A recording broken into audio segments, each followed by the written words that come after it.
আজকের ক্লাসে আপনাদের সকলকে স্বাগত জানাচ্ছি। কেমন আছেন সবাই?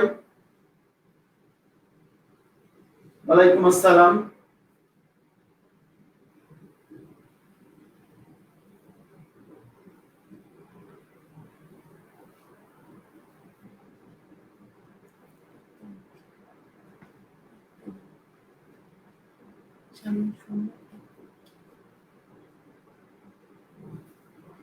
শোনা যাচ্ছে? এখন শোনা যাচ্ছে?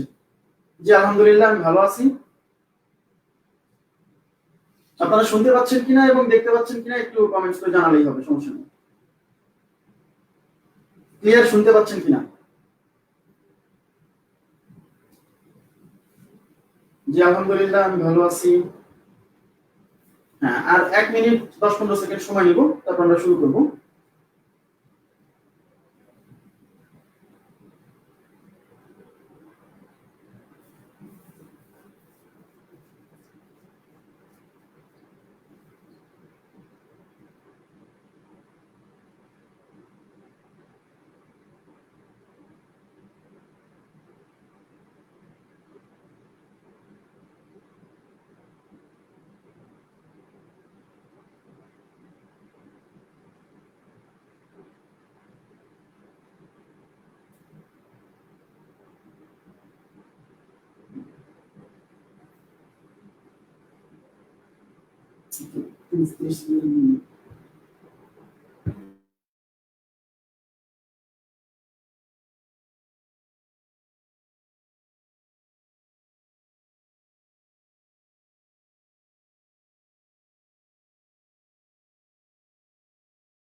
একটু ওয়েট করেন, 1 মিনিট ওয়েট করেন, আমি কানেকশন চেঞ্জ করছি।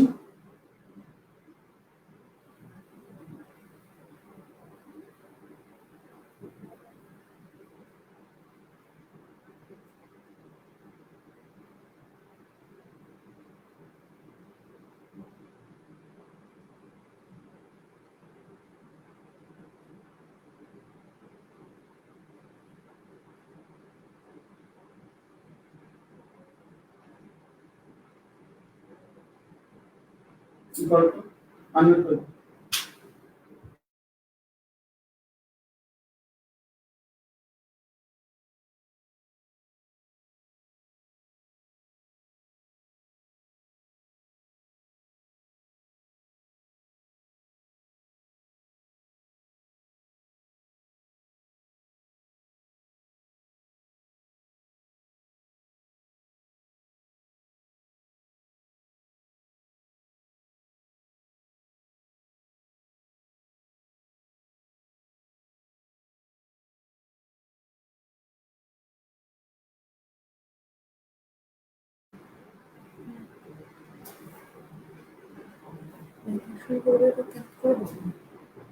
কিছু দেখা না গেলে শুরু করবো কিভাবে?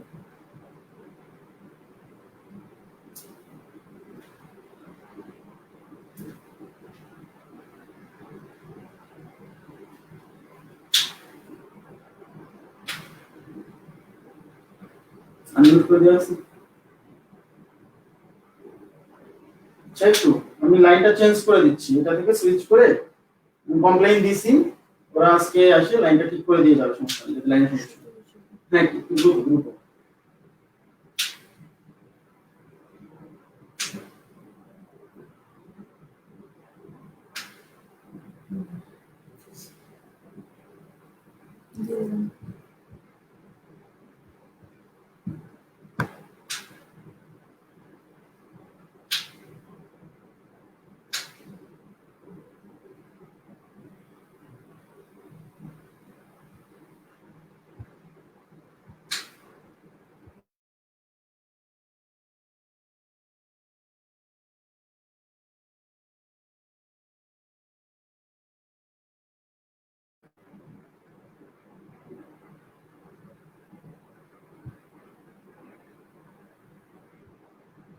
কানেকশন হচ্ছে তো আসছে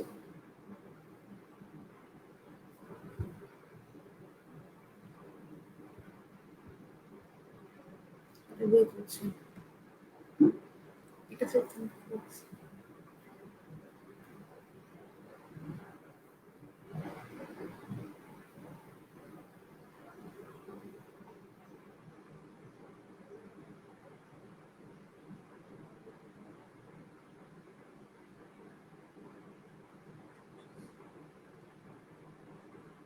আচ্ছা এটা ক্লিয়ার। তারপর নেটের লাইন সমস্যা, হ্যাঁ লাইন প্রবলেম, লাইন ঠিক করতে হবে। এখন আমি ক্লিয়ার।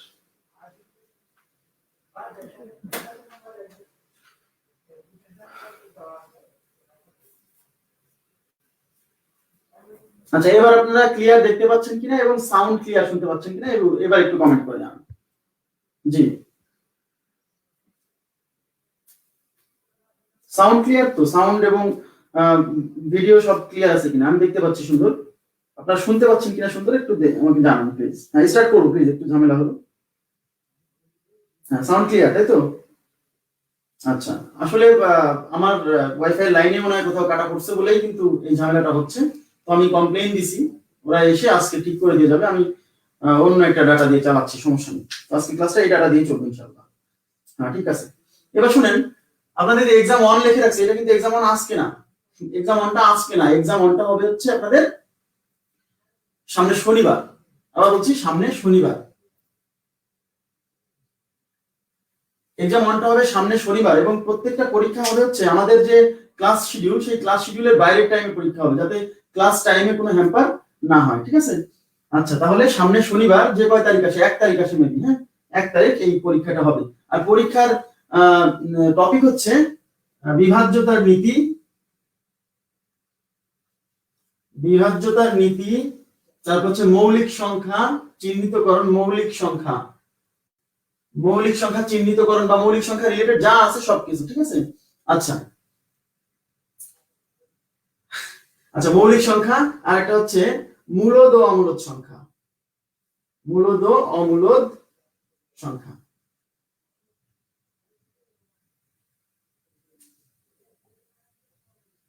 মূলদ ও অমূলদ সংখ্যা, তাহলে আপনাদের এই 3টা টপিকের উপর एग्जाम হবে, বিভাজ্যতার নীতি, মৌলিক সংখ্যা, মূলদ ও অমূলদ সংখ্যা, এই 3টা টপিক। ওকে আচ্ছা এখন আমরা তাহলে এই 3টা আমি গ্রুপে পোস্ট করে দিব যে পরীক্ষাটা হবে এবং পরীক্ষাটা কিভাবে হবে সবকিছু সম্পর্কে আমি ডিটেইল বলবো, সমস্যা নেই। গুগল ফর্মে পরীক্ষা হবে, আপনারা জানেন। আচ্ছা এখন আমরা আজকের ক্লাসটা শুরু করি। মানে এখানে ক্লাস 6 মানে ক্লাস 4 এ যেগুলো ছিল সেগুলাই কিন্তু পড়ানো হবে আসলে। ক্লাস 4 থেকে দেখুন 6 পর্যন্ত আছে। এখানে আমি সিকোয়েন্স মেইনটেইন করব সব সময়, হ্যাঁ সিকোয়েন্স মেইনটেইন করব মিন্স মানে একটা টপিক রেখে আরেকটা টপিকে যাওয়া যাবে না। তো আজকে আমাদের পড়ালেখার বিষয়বস্তু হচ্ছে বর্গ সংখ্যা, বর্গমূল নির্ণয়, বর্গমূলের বাস্তব প্রয়োগ। এটার উপর মেবি 2টা বা 3টা ক্লাস দেওয়া আছে। আচ্ছা আমরা শুরু করে দেই। না एग्जाम হবে এমসিকিউ, হ্যাঁ एग्जाम হবে এমসিকিউ। যারা নোটিফিকেশন পান না যখন ক্লাস টাইম, তখন আপনারা এই গ্রুপে ঢুকে দেখবেন ক্লাস হচ্ছে কিনা। এখন নোটিফিকেশন যদি না পান তাহলে আসলে কি সমস্যা হচ্ছে সেটা তো আমি বলতে পারছি না। তাহলে বর্গ সংখ্যা, সবাই একটু মনোযোগ দেন। তো বর্গ সংখ্যা আমরা প্রথমে পড়ব হচ্ছে পূর্ণবর্গ সংখ্যা, পূর্ণবর্গ সংখ্যা।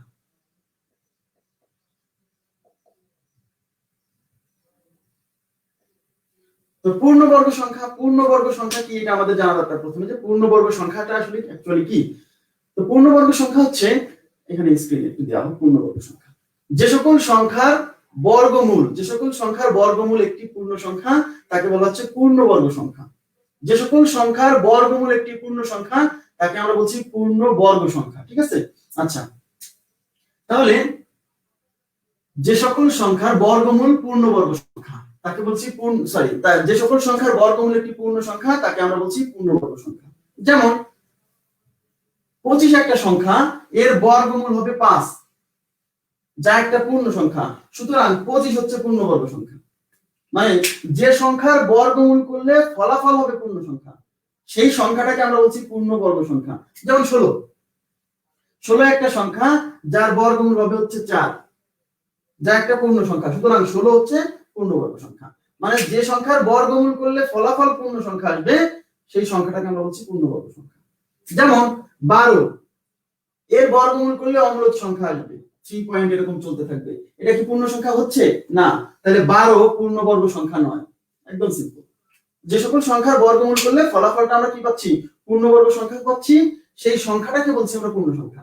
যেমন 16 এর বর্গমূল করলে 4, তাহলে 4 একটা পূর্ণ সংখ্যা, অর্থাৎ 16 পূর্ণবর্গ সংখ্যা। এখন যদি 4 এর বর্গমূল করি তাহলে হচ্ছে 2, 2 একটা পূর্ণবর্গ সংখ্যা, সুতরাং এই 4 ও কি একটা পূর্ণবর্গ সংখ্যা। 2 একটা পূর্ণ সংখ্যা, সরি 2 একটা পূর্ণ সংখ্যা, তাহলে 4 কি পূর্ণবর্গ সংখ্যা। আশা করি বুঝছেন। কিন্তু 25 হচ্ছে পূর্ণবর্গ সংখ্যা, কিন্তু 5 কিন্তু পূর্ণবর্গ না। কেন? 5 এর বর্গমূল তো পূর্ণ সংখ্যা আসবে না। আশা করি বুঝছেন যে পূর্ণবর্গ সংখ্যাটা আসলে অ্যাকচুয়ালি কি। তো অনেকে এখানে প্রশ্ন করে যে 16 যদি পূর্ণবর্গ সংখ্যা হয় তাহলে -16 কত? -16 কি পূর্ণবর্গ সংখ্যা হবে কি না? 16 কিন্তু পূর্ণবর্গ, তাহলে -16 পূর্ণবর্গ সংখ্যা হবে কি না? অ্যানসার হচ্ছে -16। এটার রুট কি পূর্ণ সংখ্যা আসে? এটা রুট হয় জটিল সংখ্যা, এটা রুট হয় জটিল সংখ্যা। সুতরাং -16 কোনো পূর্ণবর্গ সংখ্যা নয়। মাথায় রাখবেন, পূর্ণবর্গ সংখ্যা এই কনসেপ্টটা শুধু স্বাভাবিক সংখ্যা বা ধনাত্মক পূর্ণ সংখ্যা, ঠিক আছে? তাহলে -16 তারপর -25 এগুলা কিন্তু পূর্ণবর্গ সংখ্যা না। এগুলা কি পূর্ণবর্গ সংখ্যা না। আচ্ছা, 16 পূর্ণবর্গ সংখ্যা। তাহলে পূর্ণবর্গ সংখ্যার কনসেপ্ট হচ্ছে শুধু ধনাত্মক পূর্ণ সংখ্যা, জি ধনাত্মক পূর্ণ সংখ্যা বা স্বাভাবিক সংখ্যা। কারণ -16 এর বর্গমূল হচ্ছে একটা কমপ্লেক্স নাম্বার। তাহলে যদি পরীক্ষা আসে কোনটি পূর্ণবর্গ সংখ্যা, দেখা গেল অপশন আছে 16, অপশন আছে 25, 4 নাম্বার আছে ধরেন কোনটি পূর্ণবর্গ সংখ্যা নয়, -16, 4 নাম্বার দিল না। যদি বলে কোনটি পূর্ণবর্গ সংখ্যা নয়, এই যে এটা পূর্ণবর্গ সংখ্যা নয়, ঠিক আছে?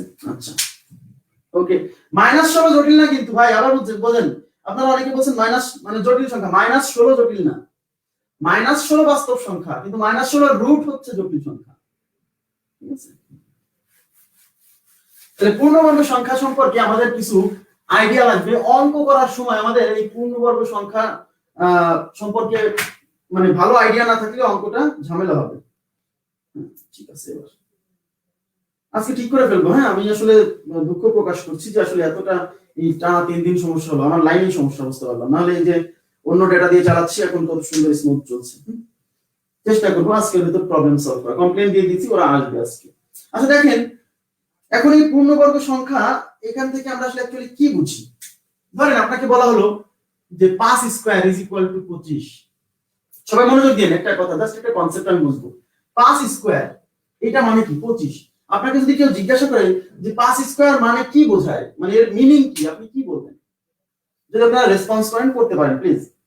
5 স্কয়ার মানে 25, 5 স্কয়ার কি বোঝায়, মানে 5 স্কয়ারের মিনিং কি, 5 স্কয়ার দ্বারা কি বোঝায়? আপনাকে কেউ প্রশ্ন করলো যে 5 স্কয়ার কি, আপনি কি বলবেন? প্লিজ একটু যদি রেসপন্স করেন দেখা যাক দেখি কি অবস্থা।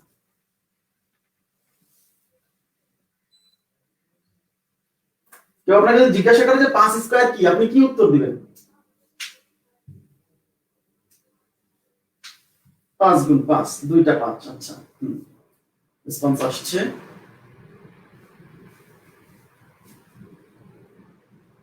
স্কয়ার মিটার,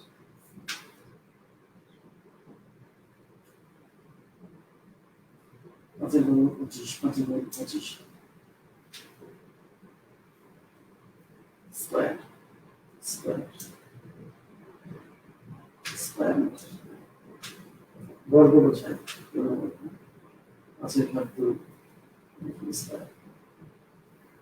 আচ্ছা, হ্যাঁ অনেকে উত্তর দিচ্ছেন আপনারা, ধন্যবাদ সবাইকে উত্তর দেওয়ার জন্য।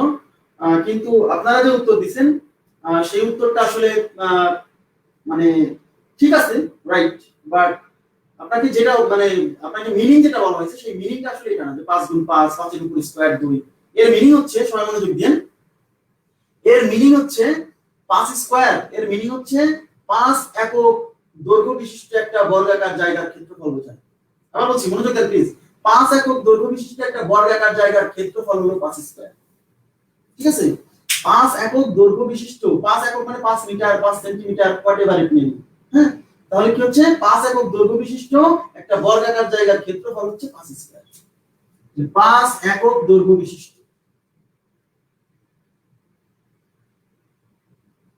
বিশিষ্ট একটি বর্গাকার জায়গার ক্ষেত্রফল।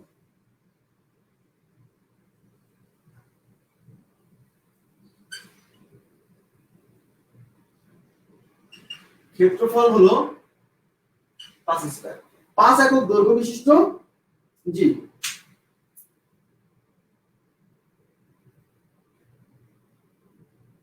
আচ্ছা, তাহলে ক্ষেত্রফল, তাহলে 5 একক দৈর্ঘ্য বিশিষ্ট একটি বর্গাকার জায়গার ক্ষেত্রফল হলো 5 স্কয়ার। ক্লিয়ার, বুঝতে পারছেন সেটা? আচ্ছা, এখন প্রশ্ন হচ্ছে যে এটা আসলে কি বোঝায়। ধরেন বর্গক্ষেত্র, আপনারা সবাই জানেন বর্গক্ষেত্র মানে হচ্ছে যে চতুর্ভুজের 4 বাহুর দৈর্ঘ্য সমান এবং প্রত্যেক কোণ সমকোণ। তাহলে এই যে একটা বর্গক্ষেত্র, এই বাহু 5, এই বাহু 5, এই বাহু 5, এই বাহু 5। বর্গক্ষেত্রের ক্ষেত্রফল দৈর্ঘ্য গুণ প্রস্থ, দৈর্ঘ্য 5 প্রস্থ 5, তাহলে 5 গুণ 5 5 স্কয়ার মানে 25। আমার কথা কি বুঝছেন? তার মানে হচ্ছে 5 একক দৈর্ঘ্য বিশিষ্ট কোন বর্গাকার জায়গার এই ক্ষেত্রফল হচ্ছে এই 5 স্কয়ার। আপনাকে কেউ জিজ্ঞাসা করলে আপনি এই কথাটা বলবেন। ওকে, আচ্ছা, তাহলে আবার বলছি 5 একক দৈর্ঘ্য বিশিষ্ট কোন বর্গাকার জায়গার ক্ষেত্রফল হচ্ছে 5 স্কয়ার, এই কথাটা বলবেন। তাহলে এখন প্রশ্ন হচ্ছে যে এই যে 5 কোন বর্গ সংখ্যা দেখে আমরা আসলে কি বুঝবো? সবাই এখানে আমি এখন কিছু কথা বলবো যে অঙ্কগুলোতে এই কথাগুলো থাকবে, আপনি মিলাই নিতে হবে। আচ্ছা দেখেন,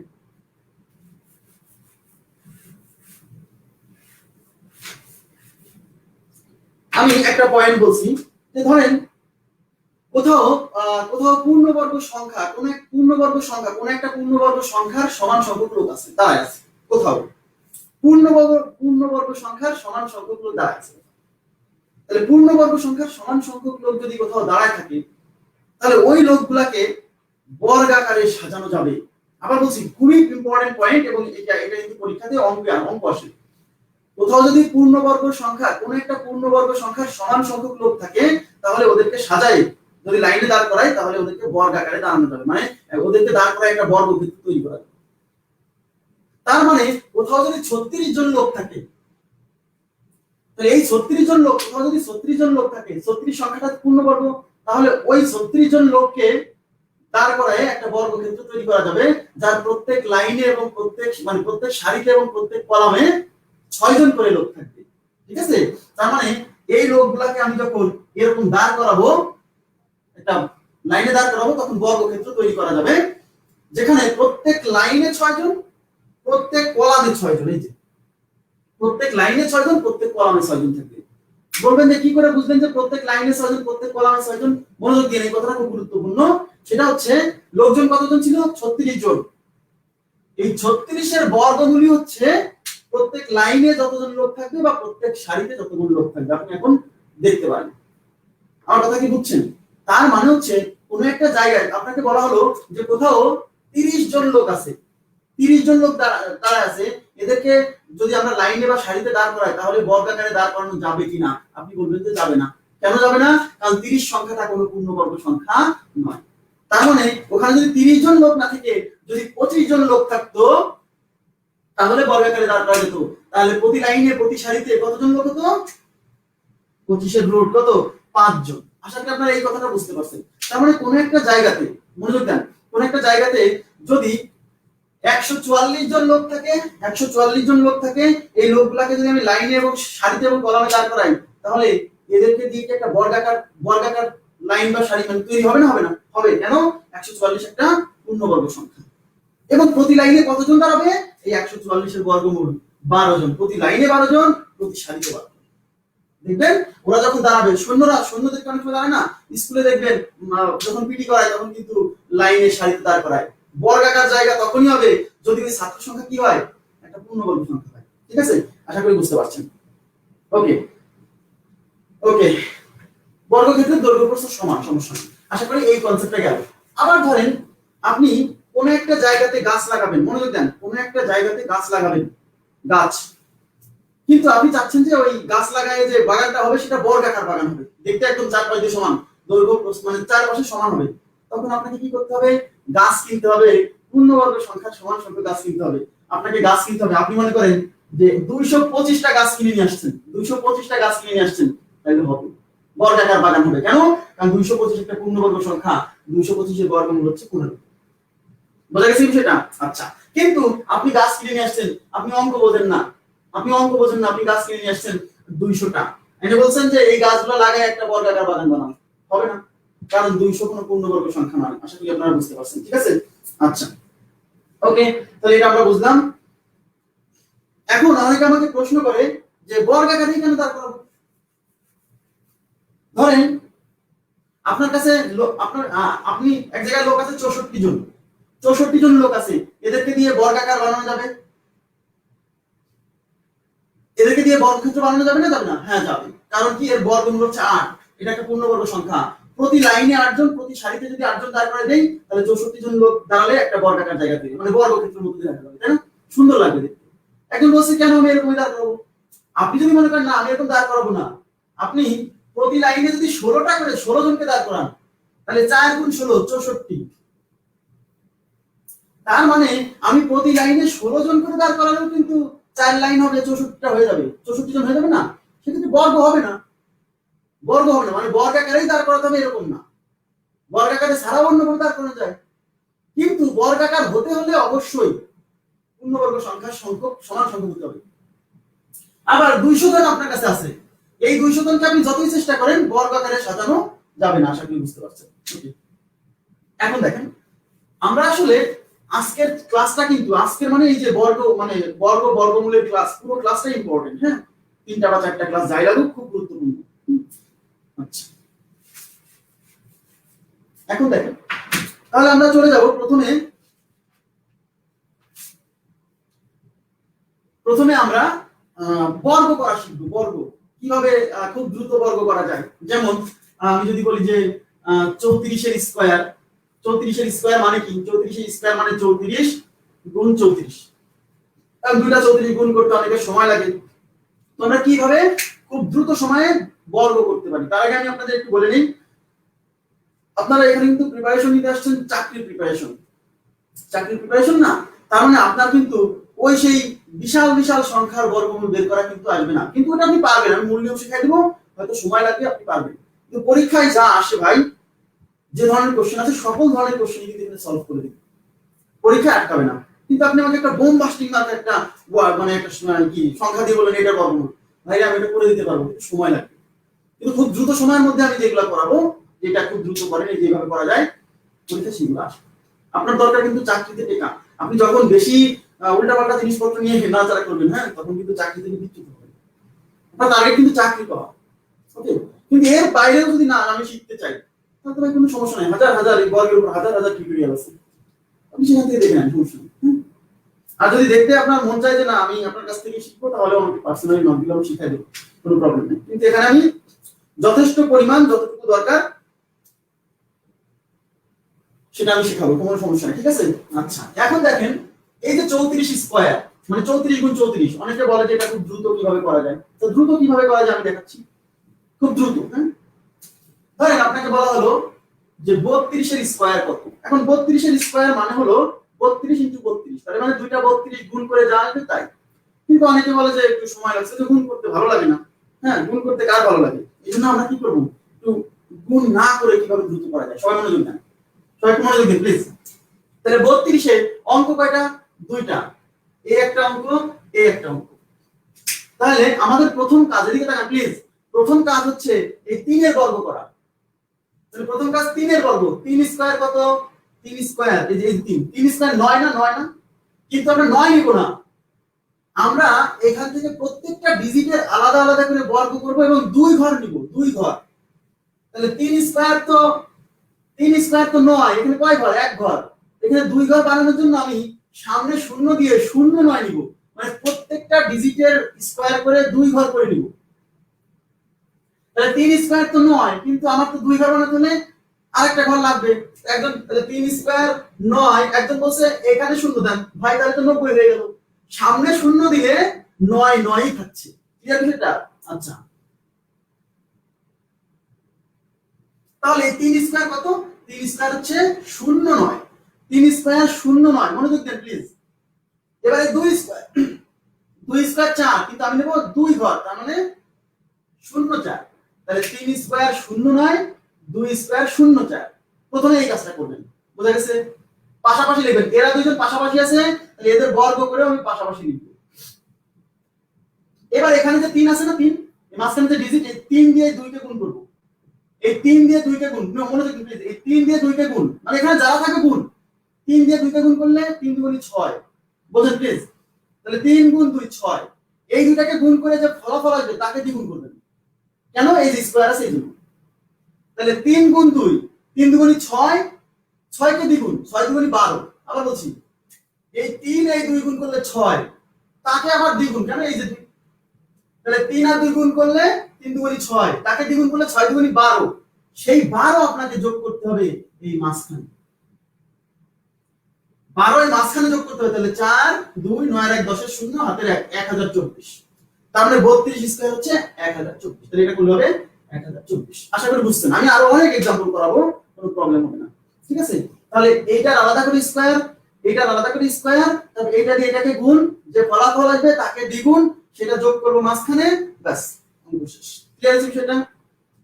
বুঝতে পারছেন কি? এটা বুঝছেন কিনা বলেন, যারা বুঝবেন না আবার বলবো। তার থেকে 32 গুণ 32 সহজ? অবশ্যই সহজ না। এর থেকে 32 গুণ 32 অবশ্যই সহজ না। কেন? কারণ আপনি এটা ফার্স্ট আপনি এটার সাথে পরিচয় হয়েছে, এইজন্য আপনার কাছে মনে হচ্ছে ওইটাই সহজ। যদি কারো কাছে ওইটা মনে হয় যে 32 গুণ 32 সহজ, তাহলে সেটা করবেন। আমি এটাই করতে হবে, নট নেসেসারি, আমি আপনাকে বলিনি কিন্তু এটা করতে হবে। ওকে, আচ্ছা, তাহলে আমি আরো एग्जांपल দিচ্ছি। এটাতে কেবল একটা एग्जांपल দিলাম, যখন অঙ্ক করাবো না তখন আপনার মনে হবে না এটাই সহজ, আমি বলছি।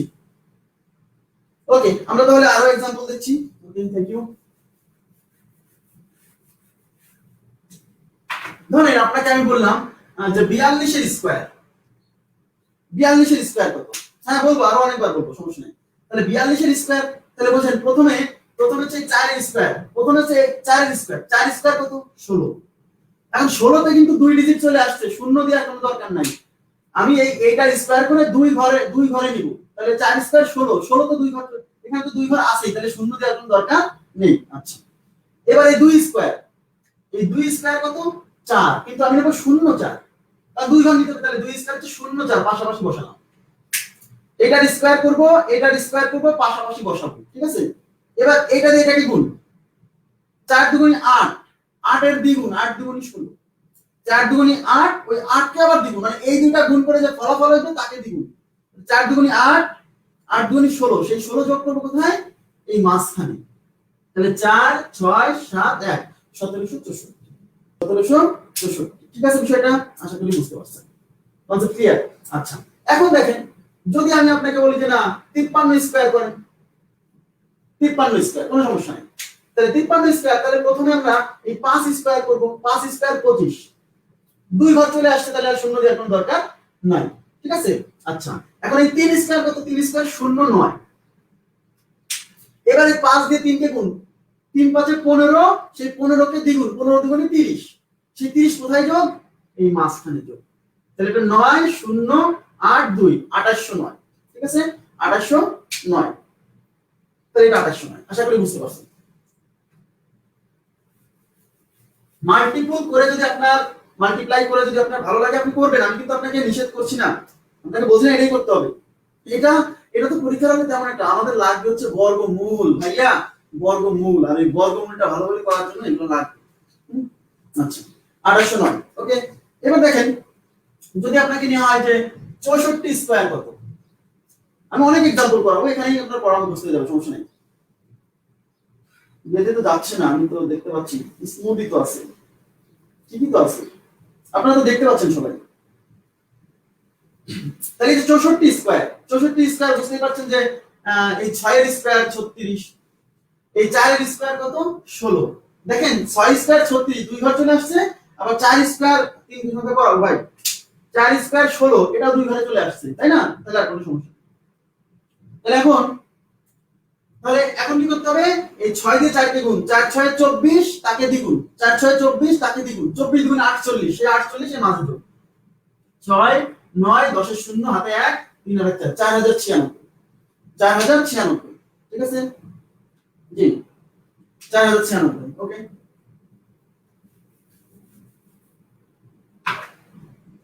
এখন দেখেন, যদি আপনাকে বলা হয় যে 75 এর স্কয়ার, 75 এর স্কয়ার, তাহলে 75 5 এর স্কয়ার হচ্ছে প্রথমে 7 স্কয়ার করবেন, 7 স্কয়ার 49, 5 স্কয়ার 25, 7 স্কয়ার 49, 5 স্কয়ার 25, 5 সাথে 35, 5 সাথে 35, 35 দুগুণে 70, সেই 70 হচ্ছে 70 হচ্ছে মাঝে যোগ করে দেব, তাহলে 5 2 9 7 16 6 হাতে 1 4 1 5 56 25, 56 25 আপনি পারবেন, একদমই ইজি। হ্যাঁ, সমস্যা নেই, গল্প করাটা একদম ইজি।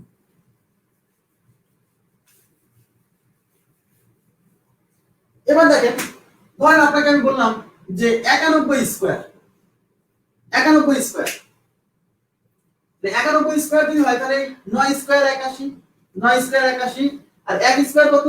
1 স্কয়ার কিন্তু 1, 1 স্কয়ার কিন্তু 1, কিন্তু 1 স্কয়ার আমি লিখব 0 1, 9 স্কয়ার 81, 1 স্কয়ার 1, কিন্তু দুই ভাগ নিতে হবে, জন্য 1 স্কয়ার 0 1। এবার এই 9 1 কে 9, 9 দুগুণে 18, 9 1 কে 9, 9 দুগুণে 18, 9 1 কে 9 সেটাকে দ্বিগুণ, 9 দুগুণে 18, এই 18 মাঝখানে দাও, 1 8 2 8, তাহলে 82 81, 91 স্কয়ার হচ্ছে 82 81। জি, থ্যাংক ইউ।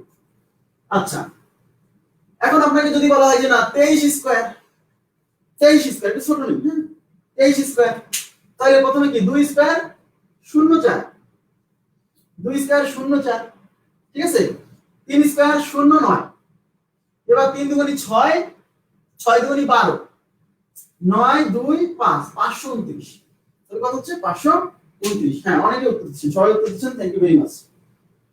12টা করাবো মানে বুঝলাম না, 12 স্কয়ার, 12টা মানে 12 স্কয়ার, 12 স্কয়ার 144, 12 স্কয়ার 144, এটা তো মুখস্থ। তারপরে যদি মনে করেন না ভাই এটা করে দেন, তাহলে 12 স্কয়ার এরকম 1 স্কয়ার 1 স্কয়ার 0 1, 2 স্কয়ার 0 4, 1 দিয়ে 2 কে গুণ করলে 2 1 কে 2, 2 দুগুণে 4, সেই 4 যোগ করতে হবে এই মাঝখানে ভাইয়া, এই যে 0 4, তাহলে 4 4 1 144, 144।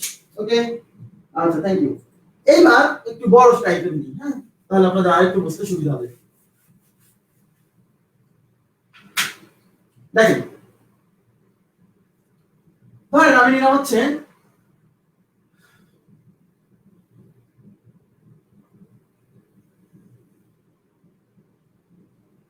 69 এর স্কয়ার, আমি নিলাম হচ্ছে 69 এর স্কয়ার, হ্যাঁ, বরাবর কোনো সমস্যা নেই। 69 এর স্কয়ার যদি আমরা করি তাহলে প্রথমে কি কাজ করব,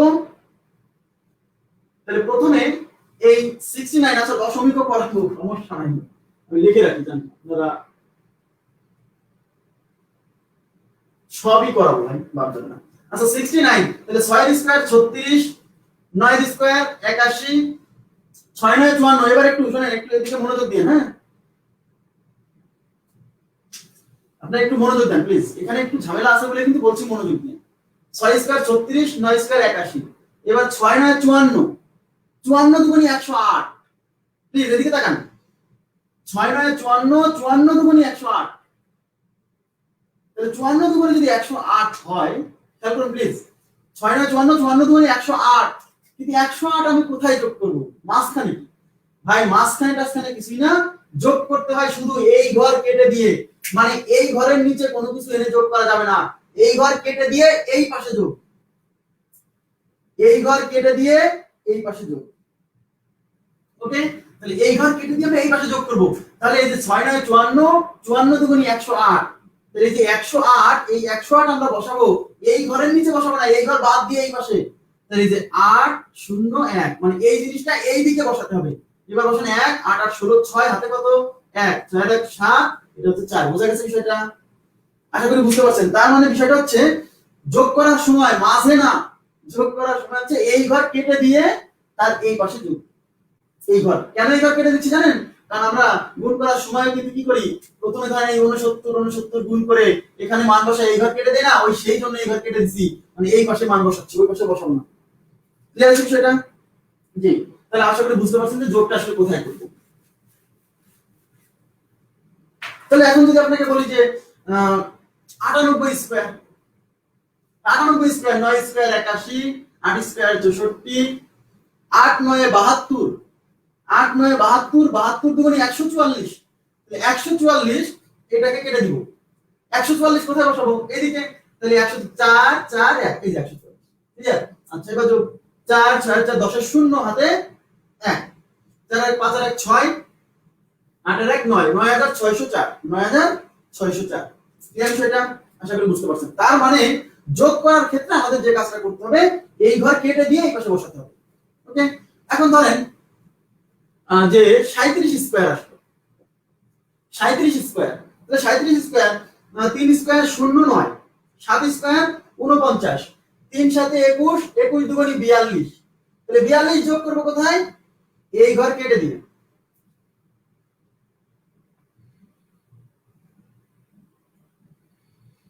ঠিক আছে তো এই ঘর কেটে দিয়ে 3 সাথে 21 21 দুগুণে 42 তাহলে এই ঘর কেটে দিয়ে 42 বসাবো তাহলে এখানে 2 এখানে 4 বাস 9 6 9 4 13 1369 1369 ক্লিয়ার বিষয়টা 19604 কিভাবে 19604 ওকে এখন দেখেন আরো অনেক ধরনের মানে বর্গ করার আরো অনেক টেকনিক আছে যেমন আপনাকে আমি যদি বলি যে ধরেন 5 স্কয়ার 25 এগুলা শেখাচ্ছি কাজে লাগবে কিন্তু এটা প্রত্যেকটা কাজে লাগবে বলে যা কাজে লাগবে না তা শেখাচ্ছি না সমস্যা নেই দশমিক করাচ্ছি ভাইয়া দশমিক করাচ্ছি একটু ওয়েট করুন প্লিজ তাহলে 15 স্কয়ার 225 25 স্কয়ার 625 তারপর হচ্ছে 35 স্কয়ার 1225 তারপর হচ্ছে 45 স্কয়ার 2025 তারপর হচ্ছে 55 স্কয়ার 3025 তারপর হচ্ছে 65 স্কয়ার 42 25 তারপর হচ্ছে 75 স্কয়ার 56 25 তারপর হচ্ছে 85 স্কয়ার 72 25 তারপর হচ্ছে 95 স্কয়ার 90 25 105 স্কয়ার 110 25 শুনেন হ্যাঁ করে দেব ভাই প্লিজ তাহলে দেখেন আমি এখানে যে সংখ্যাগুলোর বর্গ করছি এই প্রত্যেকটা সংখ্যার শেষে কিন্তু 5 আছে 5 দেখেন এই যে 75 85 95 105 5 25 15 25 35 সব সংখ্যার শেষে 5 আছে যে সকল সংখ্যার শেষে 5 থাকে তাদের বর্গ করার একটা স্পেশাল নিয়ম আছে এটা আপনি ফলো করতে পারেন কাজে লাগবে মাঝে মাঝে শর্টে করতে পারবেন সেটা কি দেখেন যে সকল সংখ্যার শেষে 5 থাকবে যদি 5 থাকে মনে করতে প্লিজ কাজে লাগবে কিন্তু আবার বলছি যে সকল সংখ্যার শেষে 5 থাকবে তাদের যদি বর্গ করেন তাহলে এদের যে ফলাফল আসবে তার শেষে অবশ্যই 25 আসবে ঠিক আছে যে সকল সংখ্যার শেষে 5 থাকবে তাদের বর্গ করলে এই বর্গফলের শেষে অবশ্যই 25 আসবে 25 ছাড়া অন্য কিছু আসবে না গ্যারান্টি 100% 15 আসবে না 35 আসবে না 25ই আসবে ঠিক আছে ফোনটা একটু চার্জে দাও নালে অফ হয়ে গেলে সমস্যা আচ্ছা তাহলে আমি বলছি যে সকল সংখ্যার শেষে 5 আছে সেই সকল সংখ্যার বর্গ করলে ফলাফলের লাস্টে 25 হবে ফলাফলের শেষে 25 ঠিক আছে শেষে 25 হলো কিন্তু সামনে কত মনোযোগ দিন এবার তাহলে যেমন ধরেন এই যে 35 স্কয়ার কত 1225 35 স্কয়ার 35 এর শেষে 5 আছে তাহলে a কে বর্গ করলে শেষে 25 আসবে আসছে এখন বলেন 35 এর সামনে 3 না 3 3 এর ইমিডিয়েট বড় সংখ্যা কত মনোযোগ দেন 3 এর ইমিডিয়েট বড় সংখ্যা মানে 3 এর জাস্ট পরবর্তী সংখ্যা 4 তাহলে এখানে 3 আছে তাহলে 3 কে তার পরবর্তী সংখ্যা দিয়ে গুণ তাহলে 3 কে তার পরবর্তী সংখ্যা মানে 4 দিয়ে গুণ 3 4 এ 12 ক্লিয়ার আচ্ছা এবার দেখুন 45 স্কয়ার 45 এর যে লাস্টে 5 তাহলে স্কয়ার করলে শেষে 25 আর 45 এর শুরুতে 4 4 এর পরবর্তী সংখ্যা কত 4 এর ইমিডিয়েট বড় সংখ্যা 5 তাহলে ওই 4 কে 4 এর পরবর্তী সংখ্যা 5 দিয়ে গুণ 4 5 এ 20 এই দেশে 20 ওকে আচ্ছা 55 স্কয়ার 55 শেষে 5 তাহলে এর বর্গ করলে শেষে 25 হবে 55 শুরুতে 5 তাহলে এই 5 এর ইমিডিয়েট বড় সংখ্যা কত 5 এর জাস্ট পরবর্তী সংখ্যা 6 তাহলে 5 কে 6 দিয়ে গুণ 5 6 30 ক্লিয়ার সেটা আশা করি বুঝছেন 65 স্কয়ার 65 শেষে 5 5 এর স্কয়ার করলে 25 মানে শেষে 5 তাহলে বর্গের শেষে 25 65 সামনে আছে 6 তাহলে 6 কে জাস্ট তার ইমিডিয়েট পরের সংখ্যা দিয়ে গুণ 6 সাথে 6 এর ইমিডিয়েট পরের সংখ্যা কত 7 তাহলে 6 এর 7 গুণ করলে 6 সাথে 42, তাহলে 42 25। যেমন ধরেন যে 95, 95 এর শেষে কত 5, তাহলে লাস্টে 25। আর এই 9 সামনে 9, 9 এর ইমিডিয়েট বড় সংখ্যা কত 10, তাহলে 9 কে 10 দিয়ে গুণ, 9 10 এ 90, তাহলে 90 25। এই যে 105, 105 এর শেষে 5, তাহলে 5 স্কয়ার 25। আর 105 এর সামনে আছে 10, 10 এর ইমিডিয়েট সংখ্যা কত 11, তাহলে 10 কে 11 দিয়ে গুণ করলে পরে কত হবে 10 11 110, 10 11 110, তাহলে 110 25। আশা করি বুঝছেন। তবে এই কনসেপ্টটা আপনার শুধু সেই ক্ষেত্রে প্রযোজ্য যে সকল সংখ্যার শেষে শুধু 5 আছে। আবার বলছি, এটা আবার সব জায়গায় মেনে দেন না। এই সকল সংখ্যার মানে এই বর্গের প্রসেসটা শুধু তখন প্রযোজ্য যাদের সংখ্যে হ্যাঁ এই বর্গটা আগে পাতাম। আচ্ছা, এটা অনেকেই জানে, হ্যাঁ এটা অনেকেই জানে, সমস্যা নেই, আপনি জানতে পারেন, কোনো প্রবলেম নেই। হ্যাঁ, তাহলে যে সকল সংখ্যার শেষে 5 আছে শুধু তাদের ক্ষেত্রে এটা প্রযোজ্য, অন্য ক্ষেত্রে প্রযোজ্য নয়। ক্লিয়ার? আচ্ছা, ওকে, থ্যাংক ইউ। কিন্তু আমরা একটু আগে যে নিয়মটা দেখলাম ওইটা সবার ক্ষেত্রে প্রযোজ্য। হ্যাঁ, ওইটা 5 থাকলেও চলবে, অন্য কিছু থাকলেও চলবে, এইজন্য ওইটার উপর জোর দিবেন, ওইটার উপর জোর দিবেন। আশা করি বুঝছেন। এবার দেখেন, অনেকে আমাকে প্রশ্ন করেছেন যে 2 অঙ্কের বুঝলাম কিন্তু 3 অঙ্কের, ঠিক আছে, এখন 3 অঙ্কের, তাহলে 3 অঙ্কের আমরা দেখছি কি করা যায়। ধরেন আপনাকে বলা হলো 112 স্কয়ার, 112 স্কয়ার, এই 3 অঙ্ক, তাহলে 112 স্কয়ার যদি হয় তাহলে 112 স্কয়ার আমরা কিভাবে করব? আমরা সেম প্রসেসে করব, মনোযোগ দেন। তাহলে সেম প্রসেস, সেখানে তো 2 অঙ্ক ছিল, মনোযোগ দেন প্লিজ। সেখানে ছিল ধরেন 37 স্কয়ার করলে 3 এর স্কয়ার করতাম 09, 7 এর স্কয়ার করতাম 49, তাই তো? তাহলে এখানে কি করব? এখানে আমরা যে কাজটা করব সেটা হলো এখানে তো অঙ্ক 3টা, এই 3টা অঙ্ককে 2টা অঙ্ক বানাই নিব, 3টা অঙ্ককে 2টা অঙ্ক বানাই নিব। তার ভিতর এই 11 একটা আর 2 একটা, 3টা অঙ্ককে আমরা 2টা অঙ্কে কনভার্ট করে নিব। ক্লিয়ার? আচ্ছা, তাহলে 11 কে একটা অঙ্ক ধরবো আর এই 2 কে একটা অঙ্ক ধরবো, ঠিক আছে? এবার এই 11 স্কয়ার কত? এই 11 স্কয়ার এবার আগের মতো, তাহলে এবার 11 হচ্ছে একটা অঙ্ক ধরতে হবে। তাহলে আমরা কি করছিলাম, এটা আলাদা করে বর্গ, এটা আলাদা করে বর্গ, তাহলে 11 স্কয়ার কত 121। 2 স্কয়ার কত? 2 স্কয়ার 4, 4 না লিখে 0 4।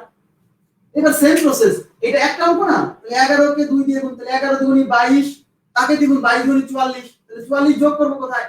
এই ঘরটা কেটে দিয়ে 44 যোগ করব এই পাশে, তাহলে 4 4, তাহলে 4 4 5 2 1, তাহলে 4 4, তাহলে 12544, 12544। আশা করি আপনারা বুঝতে পারছেন এই বিষয়টা, বোঝা গেছে? 12544। তাহলে যদি 3 অঙ্ক আসে তাহলে আমরা কি করছি, তাহলে 2644 কিভাবে? জি, তাহলে আমরা কি করব, 3 অঙ্ক আসলে 2 অঙ্কে কনভার্ট করে নিব। আশা করি বুঝছেন। যেমন আপনাকে আমি যদি বলি যে 127 এর স্কয়ার কত হবে? 127 এর স্কয়ার, 127 এর স্কয়ার, তাহলে 12 একটা অঙ্ক, 7 একটা অঙ্ক, তাহলে 12 স্কয়ার কত হয় 144, 7 স্কয়ার কত হয় 49। ওকে, এবার 7 12 তে 84, 7 12 তে কিন্তু 84, 7 12 তে 84, 84 দুগুণী কিন্তু 168, 84 দুগুণী 168, গুণ আবার থাকতে হবে। তাহলে 84 দুগুণী 168, তাহলে 168 গুণ করব এই ঘর কেটে দিয়ে, তাহলে 8 6 1, এবার গুণ করে 9 8 4 12 2 হাতে 1, তাহলে 6 4 10, 10 আর 1 11 হাতে 1, 4 আর 1 5, 5 আর 1 6 হাতে নেই 1, তাহলে 16129, 16129। ঠিক আছে সবাই? আশা করি বুঝতে পারছেন যে 3 অঙ্ক আসলে কি করবেন, সমস্যা নেই। তবে ভাই আপনাকে বলি, এই যে আমরা যে নিয়মটা শিখলাম এই নিয়মটা 2 অঙ্ক এবং 3 অঙ্কের ক্ষেত্রে প্রযোজ্য। জানা বলছি 2 অঙ্ক ও 3 অঙ্কের ক্ষেত্রে প্রযোজ্য।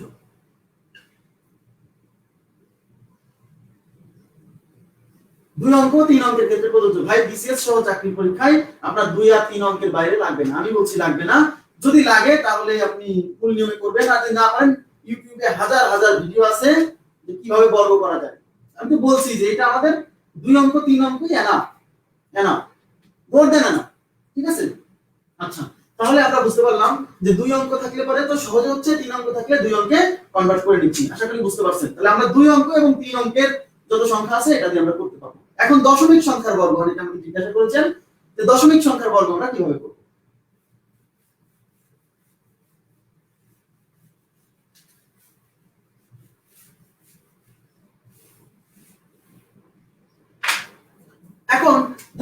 বলা হলো যে 3.7 এর স্কয়ার, বিষয়টা তো এরকম তাই না, 3.7 এর স্কয়ার কত, 3.7 এরকম ধরনের প্রশ্ন কিন্তু আমার লাগতে পারে মাঝে মাঝে, 3.7 কত, 4.9 কত, 8.1 কত, এই ধরনের সিচুয়েশন আমরা ফেস করতে পারি। তো 3.7 এর স্কয়ার আপনি মনে মনে ভাববেন যেটা 3.7 না, এটা 37, আপনি 37 এর বর্গ করবেন, 37 এর বর্গ করেন, তাহলে তাহলে 3 স্কয়ার কত, 0 নয়, 7 স্কয়ার 49, 3 সাথে 21, 21 ধরে 42, যোগ করে দিলাম, তাহলে 9 6 9 4 13, ঠিক আছে, 9 4 13, তাহলে 1369 হচ্ছে 37 এর স্কয়ার, কিন্তু আমাদের চাইছে 3.7, 3.7, তাহলে এখানে দশমিক, এই যে দশমিক আছে না, এই পাওয়ার কত 2, তাহলে আমি এখান থেকে 2 ঘর সামনে চলে আসবো, তাহলে এদিক থেকে 2 ঘর সামনে এসে এখানে পয়েন্ট বসাই দিব ব্যাস, তাহলে 13.69, 3.7 এর স্কয়ার হচ্ছে 13.69।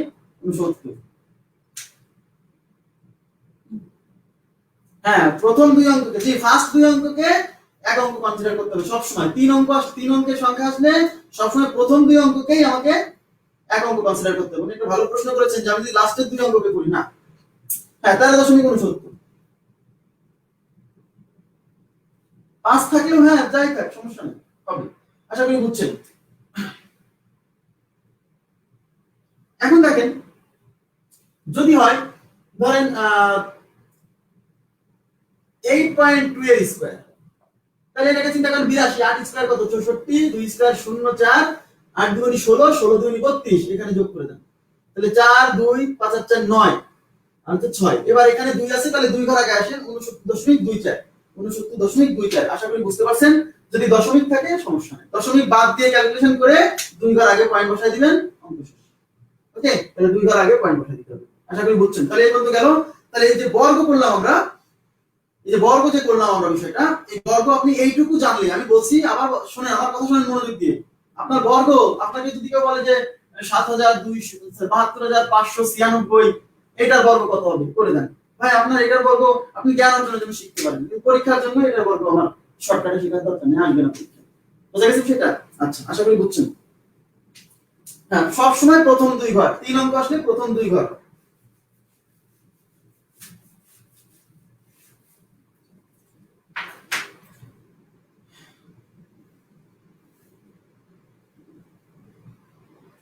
এক ঘর দশমিক পরে কেন হবে, এক ঘর পরে কেন হবে? 3.7 এর স্কয়ার, এর মানে কি? এর মানে হলো 3.7 ইনটু 3.7, তা গুণ করে কি হয়, দশমিকের পরে, এই যে দশমিকের পরে এখানে এক ঘর, দশমিকের পরে এখানে এক ঘর, তাহলে তো মোট দুই ঘর, এজন্য সামনে থেকে দুই ঘর আগে আসতে হবে, ছোটবেলার নিয়ম, ঠিক আছে। 67.24, হ্যাঁ তাই তো ছিল, আমি কি অন্য কিছু বললাম, ভুল হয়েছিল কি?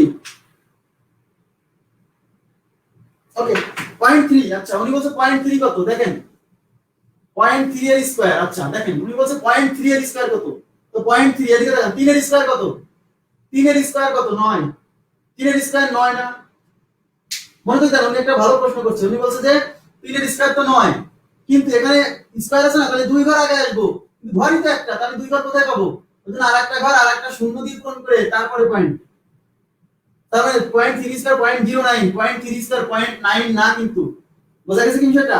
তার মানে হচ্ছে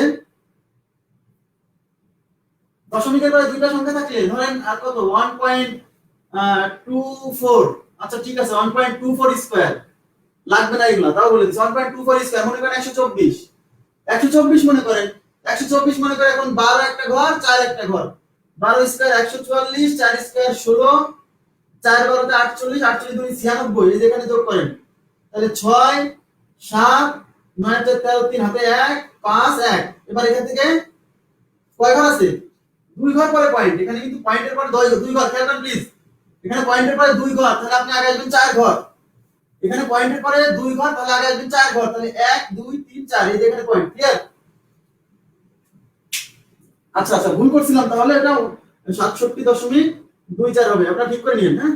আচ্ছা, তাহলে আবার বলছি যে পয়েন্টের পরে, এখানে পয়েন্টের পরে দুই ঘর আছে, তাহলে স্কয়ার করলে এখান থেকে 2 এর দ্বিগুণ 4 ঘর আগে আসতে হবে, ওখানে পয়েন্টের পরে ধরেন 3.7, পয়েন্টের পরে ছিল হচ্ছে এক ঘর, এজন্য দুই ঘর আগে আসছি, পয়েন্টের পরে দুই ঘর, এজন্য 4 ঘর আগে আসবো, ক্লিয়ার সেটা? আশা করি বুঝছেন। ভাইরা এমনি বোঝেন, 1 স্কয়ার নিশ্চয়ই 1 পয়েন্ট সামথিং, তাহলে তার স্কয়ার করলে নিশ্চয়ই 1 পয়েন্ট সামথিংই হবে। আশা করি বুঝছেন। তাহলে আমি বুঝে দিচ্ছি এটা। আচ্ছা, বর্গ নিয়ে আমি আর আগাচ্ছি না, আমাদের আরো ভগ্নাংশের গুণভাগ আছে না, ওখানে যাই এগুলো নিয়ে আরো কথা হবে, সমস্যা নেই, আস্তে আস্তে আরো কথা হবে। এখন আমাদের বুঝতে হবে হচ্ছে বর্গমূল। বর্গ যতটুকু বুঝছেন এইটুকুই এনাফ, সমস্যা নেই। 1.24 ইনটু 1.24, এটাই তো। এখানে দশমিকের পরে 2 ঘর, এখানে দশমিকের পরে 2 ঘর, তাহলে মোট কয় ঘর? দশমিকের পরে 4 ঘর। তাহলে এই জন্য লাস্ট থেকে 4 ঘর আগে আসতে হবে, ছোটবেলার গুণের নিয়ম। আবার শেখাবো ভগ্নাংশের গুণ ভাগে, এগুলো শেখাবো, টেনশন করেন না। আমি একটু আগাই, সামনে আগাই, প্রসিড করি, সামনে প্রসিড করি। হ্যাঁ, এক জায়গায় দাঁড়ায় থাকলে তো হবে না।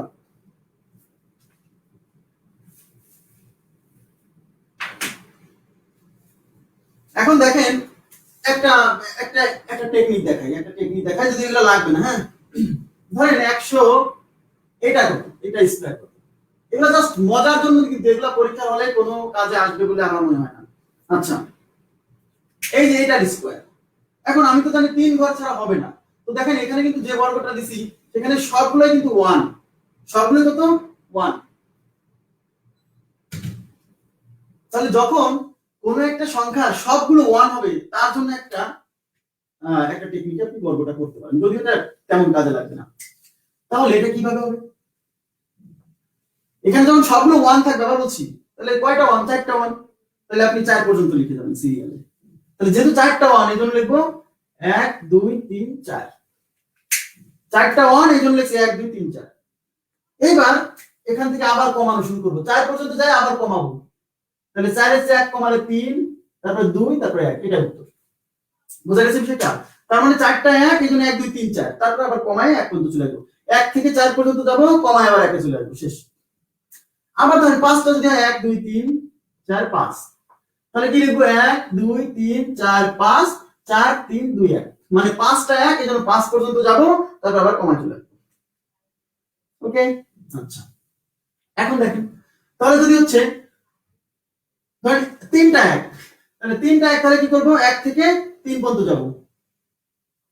তাহলে 3 পর্যন্ত গেলে কি হচ্ছে? 1 2 3, তারপর আবার কমায় 2 1। আবার আমরা জানি 11 স্কয়ার কত? 121 না? কিভাবে? 2টা 1, এই জন্য 1 2, তারপর 1 1 2 1। আশা করি বুঝছেন। ওকে, এরকম অনেক সংখ্যার ক্ষেত্রে অনেক মজা আছে, বাট এই মজা তো চাকরির মজা না ভাই। চাকরির জন্য আপনাকে যেগুলা ইম্পর্টেন্ট সবই করতে হবে, সেটা মজা থাক আর মজা না থাক। জি ভাই, 0.001 এর বর্গ, কোনো সমস্যা নাই, আমি আপনাদের বলছি তো এগুলো করে দিব। তো 0.001, মনোযোগ দিন। তাহলে এখানে আসলে সংখ্যাটা কত? 1। সব বাদ দেন, সংখ্যাটা 1। তো 1 এর বর্গ তো 1। এখন কয় ঘর আগে দশমিক বসবে, তাই না? এখানে দশমিকের পরে কয় ঘর? 3 ঘর। তার উপর স্কয়ার মারলে 3 2 6, 3 স্কয়ার না, এখানে 3 ঘর, তাহলে ফলাফলে হবে 3 2 6 ঘর। তার মানে 6 ঘর আগে পয়েন্ট হবে। তাহলে 1 ঘর আছে, তাহলে 6 ঘর করতে হলে আরো 5টা শূন্য, 1টা 2টা 3টা 4টা 5টা। এই হলো, ঠিক আছে? এইগুলো আমি আবার শেখাবো, প্লিজ। এগুলো আমি আপনাদেরকে শেখাবো, মানে ভগ্নাংশের গুণভাগে এগুলো শেখাবো। এখন এগুলো রাখেন, এগুলো ভগ্নাংশের গুণভাগে এমন ভাবে শেখাবো আপনার কোনো কোশ্চেন থাকবে না, ঠিক আছে? এইজন্য বলছি যে প্রথম 12টা ক্লাস করার পর আপনার আসলেই কোনো কোশ্চেন থাকবে না। ওকে, আচ্ছা, এখন আমরা চলে যাচ্ছি বর্গমূল নির্ণয়। এতক্ষণ যা বললাম তা তো বুঝলেন। এখন বর্গমূল নির্ণয় সবাই মনোযোগ দিবেন। হ্যাঁ, খুব গুরুত্বপূর্ণ, কারণ কি অঙ্কে কিন্তু এই বর্গমূল নির্ণয় থেকে প্রশ্ন আসবে, খুব গুরুত্বপূর্ণ।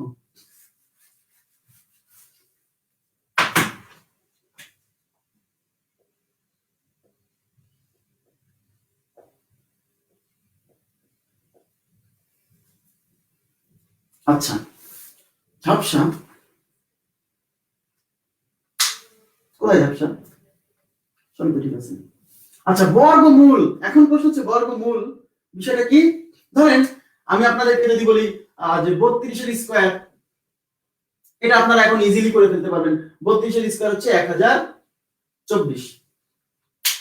32 এর স্কয়ার হচ্ছে 1024। কিন্তু আপনাকে যদি বলা হয় এই 1024, এই যে বর্গমূলের চিহ্ন এরকম 1024, এইটা কত? তো 32 স্কয়ার 32 গুণ 32 করে সহজেই পারা যাচ্ছে। কিন্তু যখন বলছি 1024 এর বর্গমূল এটা কত, তখন আমাদের ঝামেলা হচ্ছে, তাই কি না? এই জন্য আমরা এই বর্গমূল নির্ণয়ের উপর বেশি গুরুত্ব আরোপ করব। সবাই মনোযোগ দিবেন প্লিজ।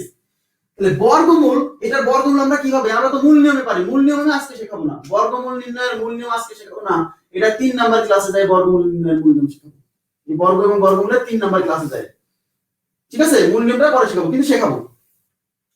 কিন্তু প্রশ্ন হচ্ছে 1024, এখন এর বর্গমূল মানে কি আগে বোঝেন। এর বর্গমূল মানে কি জানেন?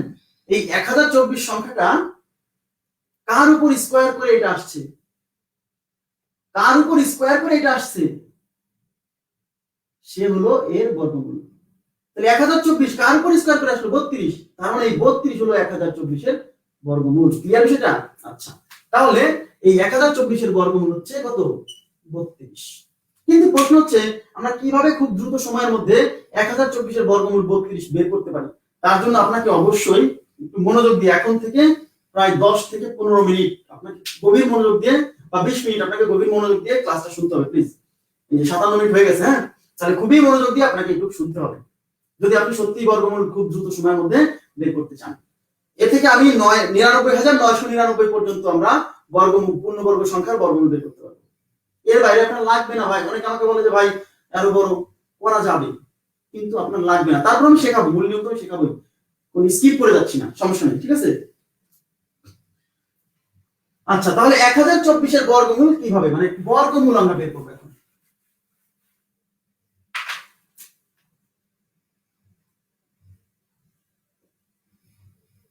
এই 1024 এর বর্গমূল কত? আপনাকে বলা হলো 1024 এর বর্গমূল কত, সবাই মনোযোগ দেন। এটার বর্গমূল কত? এটার বর্গমূল যদি আমরা বের করতে যাই, এর জন্য আমাকে কি করতে হবে? ইলেকট্রিসিটি গেছে, ক্যামেরা লাইন ঠিক আছে,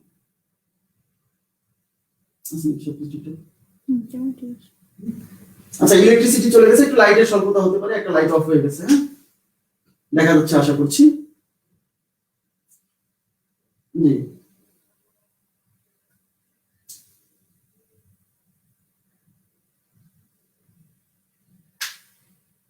একটু লাইটের সমস্যা হতে পারে, ইলেকট্রিসিটি চলে গেছে তো, আইপিএস এ চলছে।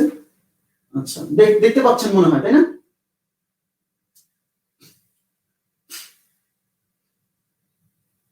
Thank you.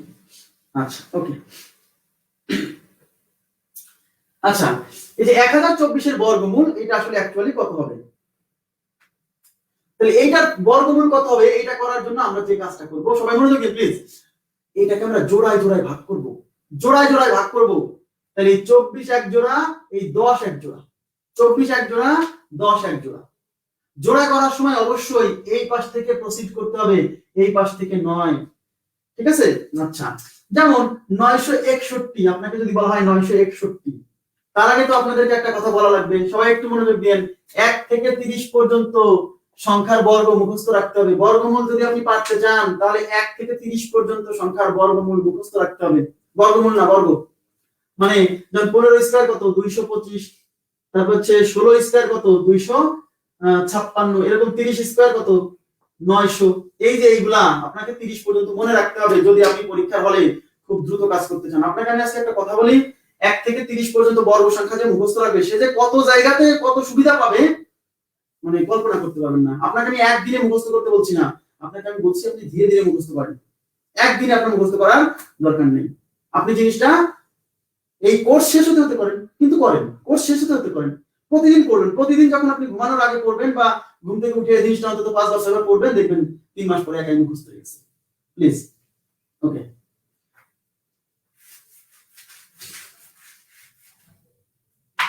তাহলে 1024 এর বর্গমূল, কোন সংখ্যার বর্গমূল যখন আমরা বের করব, কোন পূর্ণবর্গ সংখ্যার, আবার বলছি পূর্ণবর্গ সংখ্যার বর্গমূল যখন বের করব, তখন জোড়া জোড়া করব। জোড়া করব লাস্ট থেকে। তাহলে 24 একটা জোড়া, 10 একটা জোড়া। তাহলে 24 একটা জোড়া, 10 একটা জোড়া, এই লাস্ট থেকে জোড়া করব। 961, তাহলে এটাকে যখন জোড়া করব, 61 এক জোড়া, 9 এর জোড়া হচ্ছে না, সামনে শূন্য দিয়ে 0 9 এক জোড়া, ঠিক আছে? এই জন্য যদি বলেন 961, আপনি যদি সামনে থেকে জোড়া করেন তাহলে 96 এক জোড়া। তাহলে আর এক জোড়া কি করবেন? আর এক জোড়া কি করবেন?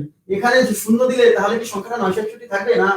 আবার এখানে না দিয়ে যদি এখানেও দেন, তাহলে সংখ্যাটা 961 থাকছে না। এই জন্য আমরা পেছন থেকে জোড়া করে আসবো, এখানে জোড়া না মিললে শূন্য দিয়ে জোড়া বানাই নিব। আশা করি বুঝতে পারছেন। এখন সবাই মনোযোগ দিবেন প্লিজ, গভীর মনোযোগ দিতে হবে। এই যে 1024 এর বর্গমূল বের করতে হলে আমাকে কি করতে হবে, জোড়া করলাম না? দেখেন, কোন পূর্ণবর্গ সংখ্যার শেষে, মনোযোগ দিন, কোন পূর্ণবর্গ সংখ্যার শেষে যদি 4 থাকে, 4, এই যে 1024 এর শেষে কত, 4, কোন পূর্ণবর্গ সংখ্যার শেষে যদি 4 থাকে, তাহলে এর যে বর্গমূল হবে, এর যে বর্গমূল হবে তার শেষে 2 বা 8 থাকবে। ভেরি ভেরি ইম্পর্টেন্ট কথা। কোন পূর্ণবর্গ সংখ্যার শেষে যদি 4 থাকে, তাহলে এর যে বর্গমূল হবে তার শেষে 2 বা 8, অন্য কিছু হতে পারবে না। কেন হতে পারবে না আমি ব্যাখ্যা দিব আজকে, কোনো সমস্যা নেই, আগে বোঝেন। তাহলে যেহেতু এর এই 1024 এর শেষে 4 আছে, তাহলে এর যে বর্গমূল হবে তার শেষে 2 বা 8, তাহলে শেষে 2 বা 8, আশা করি বুঝতে পারছেন। শেষে 2 বা 8, কেন 2 বা 8? এই যে এখানে 4 আছে, এই জন্য এর যে বর্গমূল তার শেষে হয় 2 না হলে 8। ক্লিয়ার? ওকে। এখন প্রশ্ন হচ্ছে, বুঝলাম যে শেষে 2 বা 8, কিন্তু সামনে কত, সামনে কত, এর যে বর্গমূল তার এই সামনে কত হবে? তাহলে সামনে কত হবে সেটা আমরা নির্ণয় করব এই প্রথম জোড়া থেকে।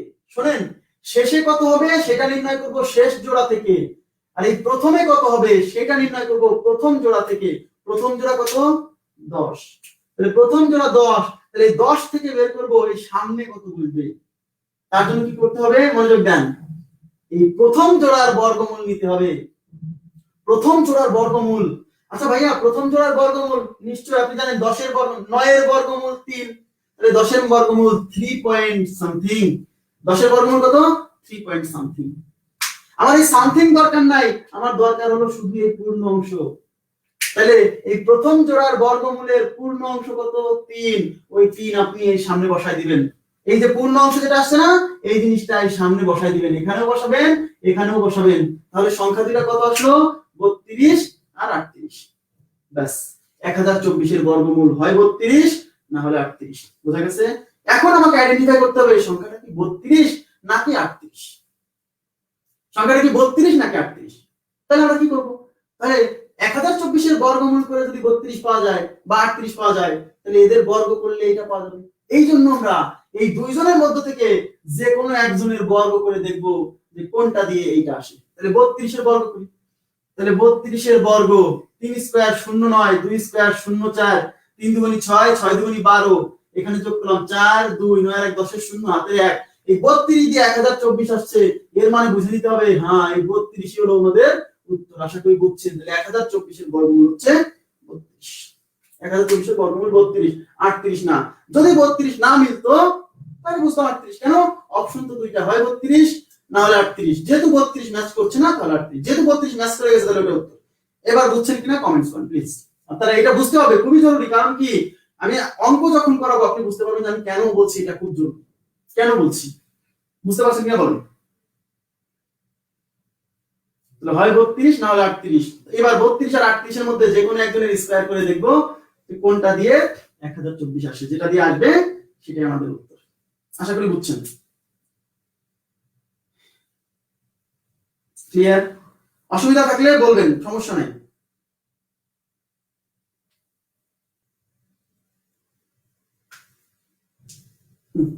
মাথার উপর দিয়ে যাওয়ার কোনো কথা না।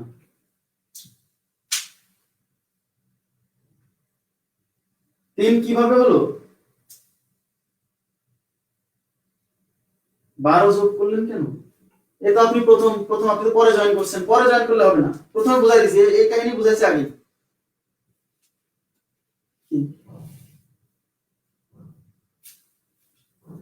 হ্যাঁ বলবো, কোনো সমস্যা নেই। আচ্ছা আগে বোঝেন, আমরা জোড়ায় জোড়ায় ভাগ করব, জোড়ায় জোড়ায় ভাগ করার পর আরো অনেক এক্সাম্পল দিব, সমস্যা নেই, আরো অনেক এক্সাম্পল দিব, আপনার সমস্যা থাকবে না। আমরা জোড়ায় জোড়ায় ভাগ করব, তাহলে এই লাস্টের জোড়া থেকে লাস্টের অঙ্ক পাবো, ফার্স্ট জোড়া থেকে প্রথম অঙ্ক পাবো, তারপর এই দুইজনের মধ্যে থেকে যে কোনো একজন উত্তর। ঠিক আছে? আচ্ছা তাহলে বোঝেন 1024। আচ্ছা আমি এটা দেখাচ্ছি, মুছে দিয়ে আরেকবার ক্লিয়ার করে দিচ্ছি যাতে আপনাদের এটা বুঝতে অসুবিধা হয়। আরো এক্সাম্পল দিব ভাই, কোনো সমস্যা নাই।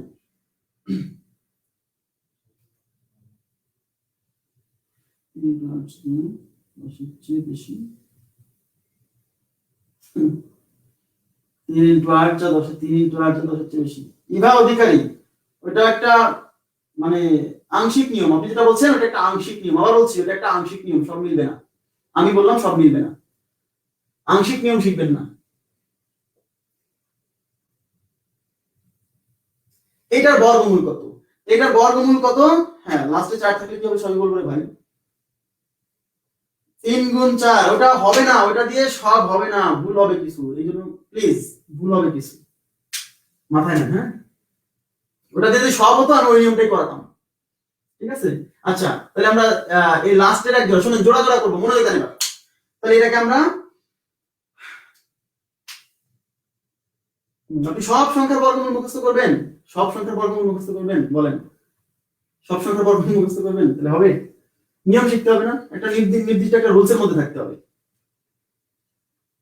ফোন না হলে কি হবে, আমি চার্ট লিখে দিব কত হলে কত হয়, কোনো প্রবলেম নাই, দেখেন। তাহলে 24 একটা জোড়া, 10 একটা জোড়া। এই সংখ্যার শেষে 4 আছে, কোন পূর্ণবর্গ সংখ্যার শেষে 4 থাকলে এর যে বর্গমূল হবে তার শেষে 2 বা 8। তাহলে এর শেষে 2 বা 8, তাহলে হয় 2 বা 8। ঠিক আছে, শেষে 2 বা 8, কিন্তু প্রশ্ন হচ্ছে প্রথমে কত? প্রথমে কত? তাহলে প্রথমে কত?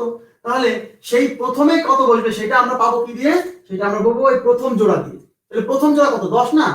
তাহলে 10 এর বর্গমূল নিব। 10 এর বর্গমূল কত? এই প্রথম জোড়ার বর্গমূল নিব, এর বর্গমূল 3 পয়েন্ট সামথিং। এটা যদি না বোঝেন আপনাকে বুঝে আসতে হবে, কারণ 10 এর বর্গমূল 3 পয়েন্ট সামথিং, এটা আপনাকে বুঝে আসতে হবে। তাহলে এখানে 3 পয়েন্ট সামথিং, এই সামথিং অংশটা দরকার নাই, আমার দরকার এই পূর্ণ অংশটা।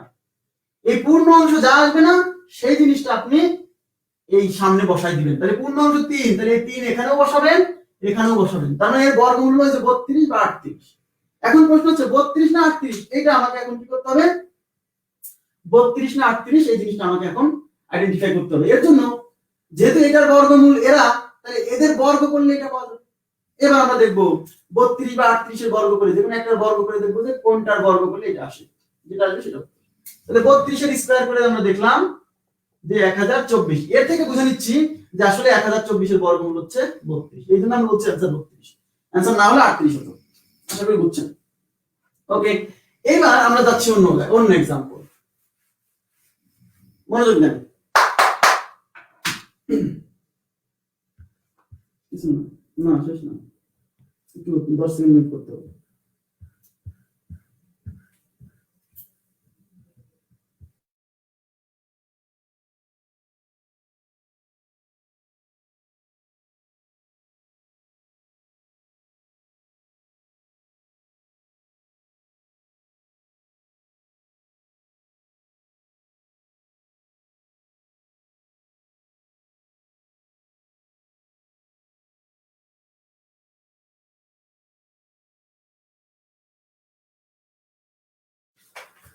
আচ্ছা এবার দেখেন, আছে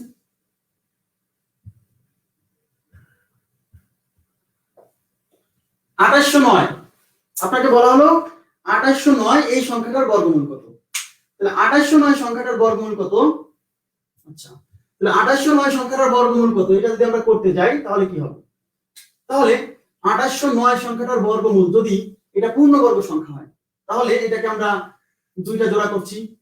09 একটা জোড়া, 28 একটা জোড়া। 09 একটা জোড়া, 28 একটা জোড়া। ভাই আমি দেখছি আপনার কমেন্ট 5084 করা গেলে করে দেব। যদি পূর্ণবর্গ, আপনি আমার কথা আগে বুঝতে হবে আপনাকে। আমি যা করাচ্ছি পূর্ণবর্গ সংখ্যার বর্গমূল বুঝতে পারবে। 5084 যদি পূর্ণবর্গ সংখ্যা হয় তার বর্গমূল করা যাবে, যদি পূর্ণবর্গ সংখ্যা না হয় তাহলে মূল নির্ণয় করতে হবে। সহজ কথা, ঠিক আছে? বোঝে নাকি? সবই করানো হবে, কিছু বাদ যাবে না প্লিজ। তাহলে 2809 এর সংখ্যার বর্গমূল যদি আমরা করি, তাহলে 09 এক জোড়া, 28 একটা জোড়া। এখন দেখেন কোন পূর্ণবর্গ সংখ্যার শেষে যদি 4 থাকে তাহলে তার বর্গমূলের শেষে 2 বার, কিন্তু এখানে কিন্তু 4 নাই, এখানে আছে 9। তাহলে কোন পূর্ণবর্গ সংখ্যার শেষে যদি 9 থাকে তাহলে এর যে বর্গমূল হবে তার শেষে 3 বা 7। তাহলে 3 বা 7, তাহলে কোন পূর্ণবর্গ সংখ্যার শেষে 9 থাকলে এর যে বর্গমূল হবে তার শেষে 3 থাকবে বা 7 থাকবে, অন্য কিছু থাকবে না। 3 বা 7, ক্লিয়ার সেটা? এখন প্রশ্ন হচ্ছে বর্গমূলের শেষে 3 বা 7, কিন্তু ফার্স্টে কত? তাহলে ফার্স্টে কত বসবে সেটা আমরা আইডেন্টিফাই করব। এই যে প্রথম জোড়া 28, তাহলে প্রথম জোড়া 28, তাহলে 28 এর কি নিব? বর্গমূল। 28 এর বর্গমূল 5 পয়েন্ট সামথিং। 28 এর বর্গমূল 5 পয়েন্ট সামথিং। কেন 5 25 হতো, 25 হতো না? তাহলে 28 এর বর্গমূল হচ্ছে 5 পয়েন্ট সামথিং। তাহলে 5 পয়েন্ট সামথিং এর এই সামথিং দরকার না, আমার শুধু এই পূর্ণ অংশটা দরকার। তাহলে পূর্ণ অংশ তো 5, এই 5 আমরা এখানে বসাই দিব, এখানেও বসাই দিব, মানে দুই জায়গায় আমরা এইটা বসাবো। তাহলে 53 বা 57, তার মানে এইটার বর্গমূল হয় 53 না হলে 57। কিন্তু প্রশ্ন হচ্ছে 53 নাকি 57, এটা আমরা কিভাবে করব? যে কোনো একটার বর্গ করে দিব। তাহলে 53 এর বর্গ করে দেন।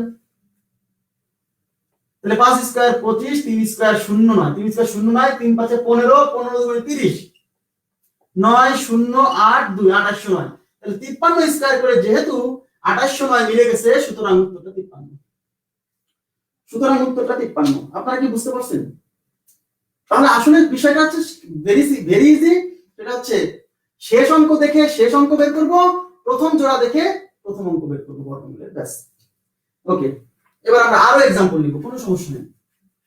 তারপর আমি বুঝাই দিব কত থাকলে কত হয়। ঠিক আছে, কত থাকলে কত হয়। এবার দেখেন 7396 এর বর্গমূল কত? 7396। সংখ্যা পূর্ণবর্গ কিনা কি করে বুঝবেন সেটারও আমি টেকনিক শেখাবো, সমস্যা নাই। কিন্তু প্রথমেই তো একসাথে আস্তে স্টেপ বাই স্টেপ যাচ্ছে। একটা সংখ্যা পূর্ণবর্গ সংখ্যা কিনা সেটা আমি আপনাকে এমন একটা টেকনিক শেখাবো, আপনি 98% ক্ষেত্রে সফলতা অর্জন করবেন, মানে পূর্ণবর্গ সংখ্যা চিনতে পারবেন। তারপরও 2% ঝামেলা আছে, কেউ সমাধান করে দিতে পারবে না, কারণ ওই 2% মানে ওই ঝামেলাটার সমাধান নেই আসলে। ঠিক আছে, তবে আমরা বুঝতে পারবো, সমস্যা নেই। আস্তে আস্তে বর্গমূল শেখাই, তারপর আমি পূর্ণবর্গ সংখ্যা চেনা শেখাবো, কোনো সমস্যা নেই, সংখ্যাটা পূর্ণবর্গ কিনা। তাহলে এখন জোড়া জোড়া করি, 96 73, তাহলে 96 এক জোড়া।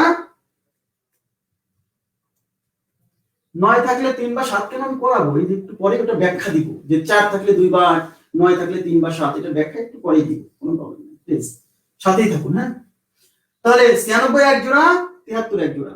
কোন পূর্ণবর্গ সংখ্যার শেষে 4 থাকলে তার বর্গমূলের শেষে কত? 2 বা 8। কোন পূর্ণবর্গ সংখ্যার শেষে 9 থাকলে তার বর্গমূলের শেষে 3 বা 7। তেমনি কোন পূর্ণবর্গ সংখ্যার শেষে যদি 6 থাকে, তাহলে এর যে বর্গমূল হবে তার শেষে 4 বা 6। কোন পূর্ণবর্গ সংখ্যার শেষে যদি প্লিজ আমি আপনাদের একটু ক্লিয়ার করি, মুখস্থ দিব না রে ভাই, মুখস্থ দিব না। 4 থাকলে 2 বা 8, 9 থাকলে 3 বা 7, এটা মুখস্থ দিব না, আপনাকে তো আমি শেখাবো, সময় দেন প্লিজ, শেখাবো, প্রবলেম নাই, আপনি জানতে পারবেন যে কেন হচ্ছে। হ্যাঁ, দ্রুত শেষ করার সুযোগ নেই, কারণ একটা টপিক শুরু করলে সেটা শেষ না করে দ্রুত শেষ করার সুযোগ নেই। ঠিক আছে, তাহলে দেখেন, তাহলে 96 কোন পূর্ণবর্গ সংখ্যার শেষে যদি 6 থাকে, তাহলে এর যে বর্গমূল তার শেষে 4 বা 6 হবে, অন্য কিছু হবে না। যেমন এখানে 4 থাকলে 2 বা 8, এখানে 9 থাকলে 3 বা 7। ক্লিয়ার? এখন প্রথমে কত বসবে সেটা নির্ণয় করব, এই যে প্রথম জোড়া 73 থেকে। তাহলে 73 এর বর্গমূল, 73 এর বর্গমূল আপনারা জানেন 8 8 64, 9 9 হয় 81, তার মানে এটা হচ্ছে 8 point something. 8 point something, 8 point something, তার মানে পয়েন্ট সামথিং তো নেওয়ার দরকার নেই, আমার লাগবে পূর্ণ অংশ। তাহলে পূর্ণ অংশ কত? 8, তাহলে 8 বসাই দিব কার সামনে? 4 এর সামনে 8 বসালে 84, 6 এর সামনে 8 বসালে 86, তার মানে উত্তরটা হচ্ছে হয় 84 না হলে 86। এখন আমরা দেখব 84 না 86, তাহলে 84 বর্গ করে দেন। 8 স্কয়ার 64, 4 স্কয়ার 16, 4 32, 4 32, প্রতি দুনি 64, এখানে যোগ 6 5, 4 4 10 0, হাতে 1, মিলছে না, দেখেন এটার সাথে মিলছে না, তার মানে এটা উত্তর না। তাহলে এখানে কত? 7, তাহলে 7056, তার মানে 84 স্কয়ার করে এটা আসলো, কিন্তু এটাতে এটার সাথে মিললো না, তাহলে যেহেতু 84 তে মিললো না, তাহলে এটা উত্তর না, তাহলে উত্তর 86। 84 হলো না, তার মানে 86।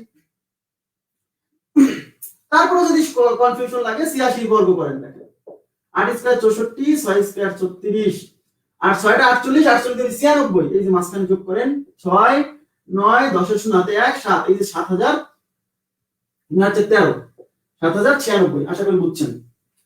ওকে ওকে, থ্যাংক ইউ। আচ্ছা, তাহলে আমরা কিভাবে করব এটা আমরা বুঝতে পারলাম। এখন দেখেন আরো একটা एग्जांपल দিই, আরো কয়েকটা एग्जांपल দিতে হবে আমাকে। আচ্ছা, 4761 4761 জি, তাহলে 4761 এইটার বর্গমূল কত? এটার বর্গমূল বের করতে হলে আমাদের যে কাজটা করতে হবে সেটা হচ্ছে জোড়া জোড়া ভাগ করতে হবে। তাহলে 61 একটা জোড়া, 47 একটা জোড়া, 61 এক জোড়া, 47 এক জোড়া, ঠিক আছে? তাহলে আমরা একটু আগে দেখলাম কোন পূর্ণবর্গ সংখ্যার শেষে যদি 4 থাকে তাহলে তার বর্গমূলের শেষে 2 বার, 9 থাকলে 3 বা 7, 6 থাকলে 4 বা 6। এবার এখানে কত? এবার এখানে তো 1। কোন পূর্ণবর্গ সংখ্যার শেষে যদি 1 থাকে তাহলে এর বর্গমূলের শেষে 1 বা 9 হবে। কোন পূর্ণবর্গ সংখ্যার শেষে যদি 1 থাকে তাহলে এর যে বর্গমূল তার শেষে হয় 1 না হলে 9, ব্যাস। ঠিক আছে? তাহলে প্রথমে না হয় শেষে না হয় 1 বা 9, প্রথমে এই যে 47, এই 47 এর বর্গমূল নিলে আমরা প্রথম ডিজিট পেয়ে যাব। তাহলে 47 এর বর্গমূল কত? 6 6 36, 7 7 কত? 49। তাহলে এটা 6 পয়েন্ট সামথিং, 6 পয়েন্ট সামথিং, বুঝতেই পারছেন, কারণ 6 6 36। হ্যাঁ, তাহলে এই 6 আমরা নিব, কারণ পূর্ণ অংশটা নিতে হবে, পয়েন্ট সামথিং দরকার নাই। তাহলে 6, তাহলে 6 আমরা এখানে বসাই দিলাম 61 69, তাহলে উত্তরটা হয় 61 না হলে 69। তাহলে যে কোনো একটা বর্গ করে দেখব কোনটা হয়। তাহলে 69 এর বর্গ করেন, 6 স্কয়ার 36, 9 স্কয়ার 81, 6 9 54, 54 দুগুণ 108, এই ঘর কেটে দিয়ে 108 যোগ করেন, তাহলে 1 8 8 16, হাতে 1 7 4, 4761, 4761। আশা করি বুঝতে পারছেন। তাহলে 69 উত্তর কত? ম্যাচ করে গেছে, 69 দিতে आंसर 69। বোঝা গেল কি বিষয়টা? খুবই সিম্পল, মুখস্থ করা লাগবে না। শেষে কি থাকলে কত আমি সেটা শেখাবো, আমি তো বারে বারে ওটা বলছি কিন্তু, হ্যাঁ আপনারা শুনছেন না, আমি অবশ্যই শেখাবো যে শেষে কত থাকলে কত, এটা আমি শেখাবো, এখনই একটু পরে শেখাবো, টেনশন করবেন না। আরো কয়েকটা প্র্যাকটিস করাচ্ছি, শুধু প্র্যাকটিস করাচ্ছি, প্র্যাকটিস এখানে বেশি প্র্যাকটিস করালে আপনার এখানেই পড়াটা হয়ে যাবে। হ্যাঁ, এখন আমরা আরেকটা एग्जांपल নিচ্ছি। ধরেন 72 25, 72 25 এর বর্গমূল কত? তাহলে 72 25 এর বর্গমূল যদি করি, ভাই 46 এর বর্গমূল কেন 6 পয়েন্ট সামথিং, এটা আপনাকে তো জানা উচিত। কেন জানা উচিত জানেন? কারণ এটা একদম সিম্পল, কারণ 36, এটা যদি 36 হতো, 36 এর বর্গমূল হয় 6 আর 49 এর বর্গমূল হয় 7। যেহেতু এই সংখ্যাটা 36 এর বড় আর 49 এর ছোট, এইজন্য এর বর্গমূল এই 6 আর 7 এর মাঝে হবে, যে এইজন্য, ঠিক আছে, 6 আর 7 এর মাঝে হবে। আশা করি বুঝছেন। এখন দেখেন 72 25, তাহলে 25 এক জোড়া, 72 এক জোড়া। তাহলে কোন পূর্ণবর্গ সংখ্যার শেষে যদি 4 থাকে তার বর্গমূলের শেষে 2 বা 8। তারপর হচ্ছে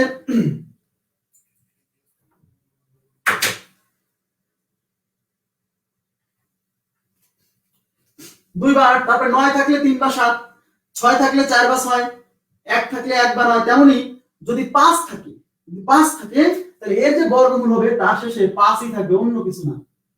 এই একটা ডিজিট 5 থাকলে 5ই হয়, অন্য কিছু না। 5 থাকলে 5ই হয়, ঠিক আছে? এখন 5 থাকলে 5ই হয়, অন্য কিছু হবে না, 5 থাকলে 5। তাহলে প্রথমে কত? এই 72 কে নিতে হবে। তাহলে 72 এর বর্গমূল 8, 64 হলে 8 হতো, তাহলে কি 8 পয়েন্ট সামথিং, 8 পয়েন্ট সামথিং। তাহলে 8 পয়েন্ট সামথিং এর পূর্ণ অংশ 8 তে বসাই দেন। এখানে আর চেক করা লাগছে না, কারণ অপশন আর একটা, এখানে আর অপশন দুইটা ক্রিয়েট হয়নি, তার মানে কত? 85। তাহলে 85 বর্গ করলে দেখবেন 72 আসবে। কেমন? 5 থাকলে 25 হয় আর 8, 8 এর পরবর্তী সংখ্যা 9 দিয়ে গুণ করলে 8 9 72। ক্লিয়ার আছে বিষয়টা? জি, আশা করি বুঝতে পারছেন। তাহলে এই যে বর্গমূল আমরা শিখলাম, তাই তো? কিন্তু আমাদের এখন জানা দরকার যে কত থাকলে কত হয়। আর দুটো एग्जांपल দিই, একটু বড় ধরনের একটু एग्जांपल দিই। হ্যাঁ, এগুলো না করলে পরে আবার প্রশ্ন থেকে যাবে। 151 29 বলা হলো এর বর্গমূল কত? 151 29 মানে 15129, এর বর্গমূল কত? জোড়া জোড়া করতে হবে। তো জোড়া জোড়া করার নিয়ম কিন্তু 2 জোড়া বানাতে হবে, বেশি জোড়া বানানো যাবে না, 2 জোড়া। তাহলে লাস্টে 29 এক জোড়া আর এই 151 মিলে এক জোড়া, লাস্টে 29 এক জোড়া 151 মিলে এক জোড়া, ঠিক আছে। তাহলে এখন দেখেন তো, এই যে কোনো পূর্ণবর্গ সংখ্যার শেষে 9 থাকলে এর বর্গমূলের শেষে 3 বা 7, 9 থাকলে 3 বা 7, মনে করে দেখেন 9 থাকলে 3 বা 7, তাহলে 3 বা 7, ঠিক আছে, শেষে 3 বা 7, কিন্তু প্রথমে কত, সেই প্রথমে কত এটা বের করবে প্রথম জোড়া 151 থেকে 151, তাহলে 151 এর বর্গমূল, এই যে বলছি 1 থেকে 30 পর্যন্ত বর্গ মুখস্থ রাখতে হবে, এখন না বলে পারবেন না। 151 আপনারা জানেন 12 স্কয়ার 144, 12 স্কয়ার কত 144, 13 স্কয়ার 169, তো এটা 151, এটা 141 এর 144 এর বড়, 169 এর ছোট, ঠিক আছে। তাহলে 151 কি হবে, 151 হবে 12 দশমিক সামথিং। কেন, কারণ 144 হলে 12 হতো, 169 হলে 13 হতো, যেহেতু 151 তাহলে 12 এর চেয়ে বড় হবে, 13 এর চেয়ে ছোট হবে, তাহলে 12 পূর্ণ অংশ 12, তাহলে 12 বসাই দিলাম এখানে, তার মানে 123 বা 127, তার মানে সংখ্যাটা হয় 123 বা কত 127, এবার গুণ করতে হবে 123 কে স্কয়ার করে দিই, তাহলে 12 একটা ডিজিট, 3 একটা ডিজিট, 12 স্কয়ার 144, 3 স্কয়ার 09, 3 বারো 36, 36 দুগুণে 72, এই যে এখানে যোগ 9 2 4 7 11, হাতে 1 5 1, এই দেখেন 15129 মিলে গেছে, তাহলে উত্তরটা 123, তাহলে आंसरটা কত 123। বোঝা গেছে বিষয়টা, আশা করি বুঝছেন, ক্লিয়ার। আচ্ছা,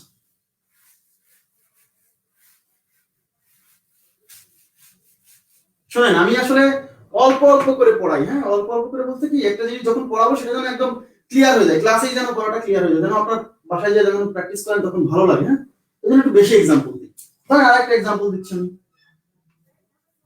ধরেন 129 96 এর বর্গমূল কত, 129 96,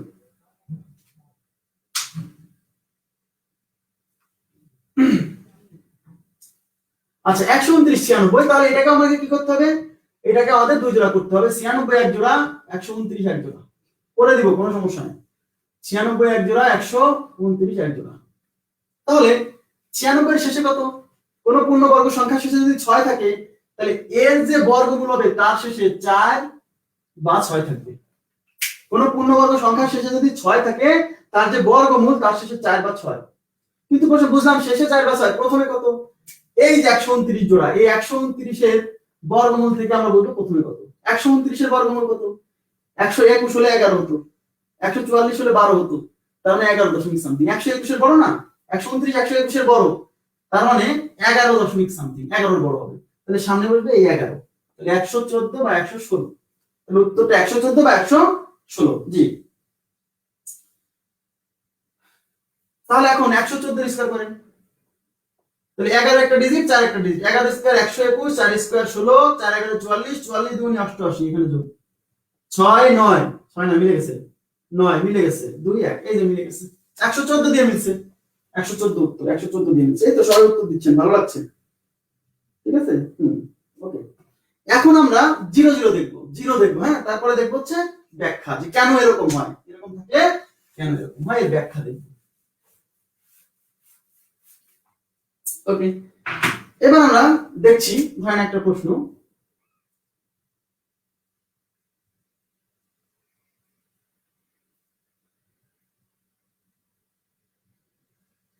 আচ্ছা সবাই একটু মনোযোগ দিবেন প্লিজ, সবাই একটু মনোযোগ দিবেন, বলা হলো এবার কিন্তু শেষে 0 আছে, এবার কিন্তু শেষে 0 আছে, 0, আমরা কিন্তু 0 বুঝাইনি, 4 থাকলে কত হয়, 9 থাকলে কত হয়, 6 থাকলে কত হয়, 5 থাকলে কত হয়, 1 থাকলে কত হয়, 0 কত থাকলে কত হয় সেটা কিন্তু বোঝাইছি, বোঝাইনি। দেখেন কোন পূর্ণবর্গ সংখ্যার শেষে কখনো বিজোড় সংখ্যক 0 থাকতে পারে না, very very important point, note লিখবেন, পূর্ণবর্গ সংখ্যার শেষে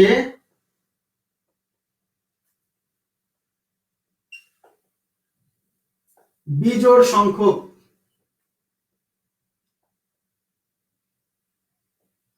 শূন্য থাকতে পারে না, বিজোড় সংখ্যক সংখ্যা শেষে শূন্য থাকতে পারে না, শূন্য দিবেন, তাহলে 4টা মিলে এক জোড়া ধরবেন, সমস্যা নেই।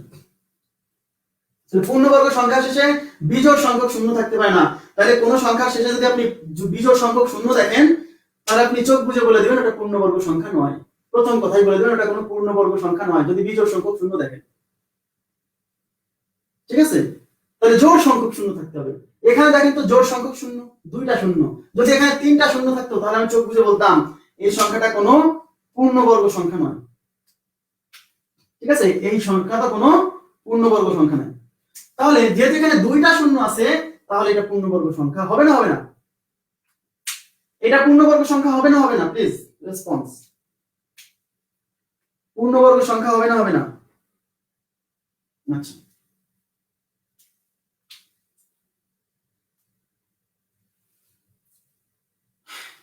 শোনেন, পূর্ণবর্গ সংখ্যা হবে কিনা সে তারও শর্ত আছে, মনোযোগ দেন প্লিজ। সেটা হচ্ছে, যেমন আপনাকে আমি যদি বলি, একটু খেয়াল করুন প্লিজ, আমি যদি বলি যে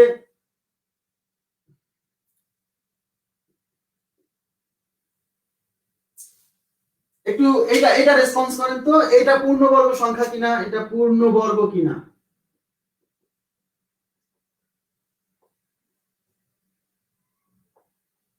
এই যে এটা পূর্ণবর্গ কিনা,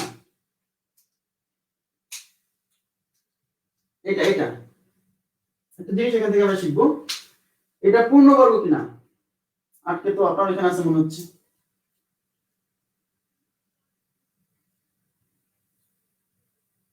শুধু জিরো থাকলে মানে একটা জিরো, তাও হবে না, দেখাচ্ছি।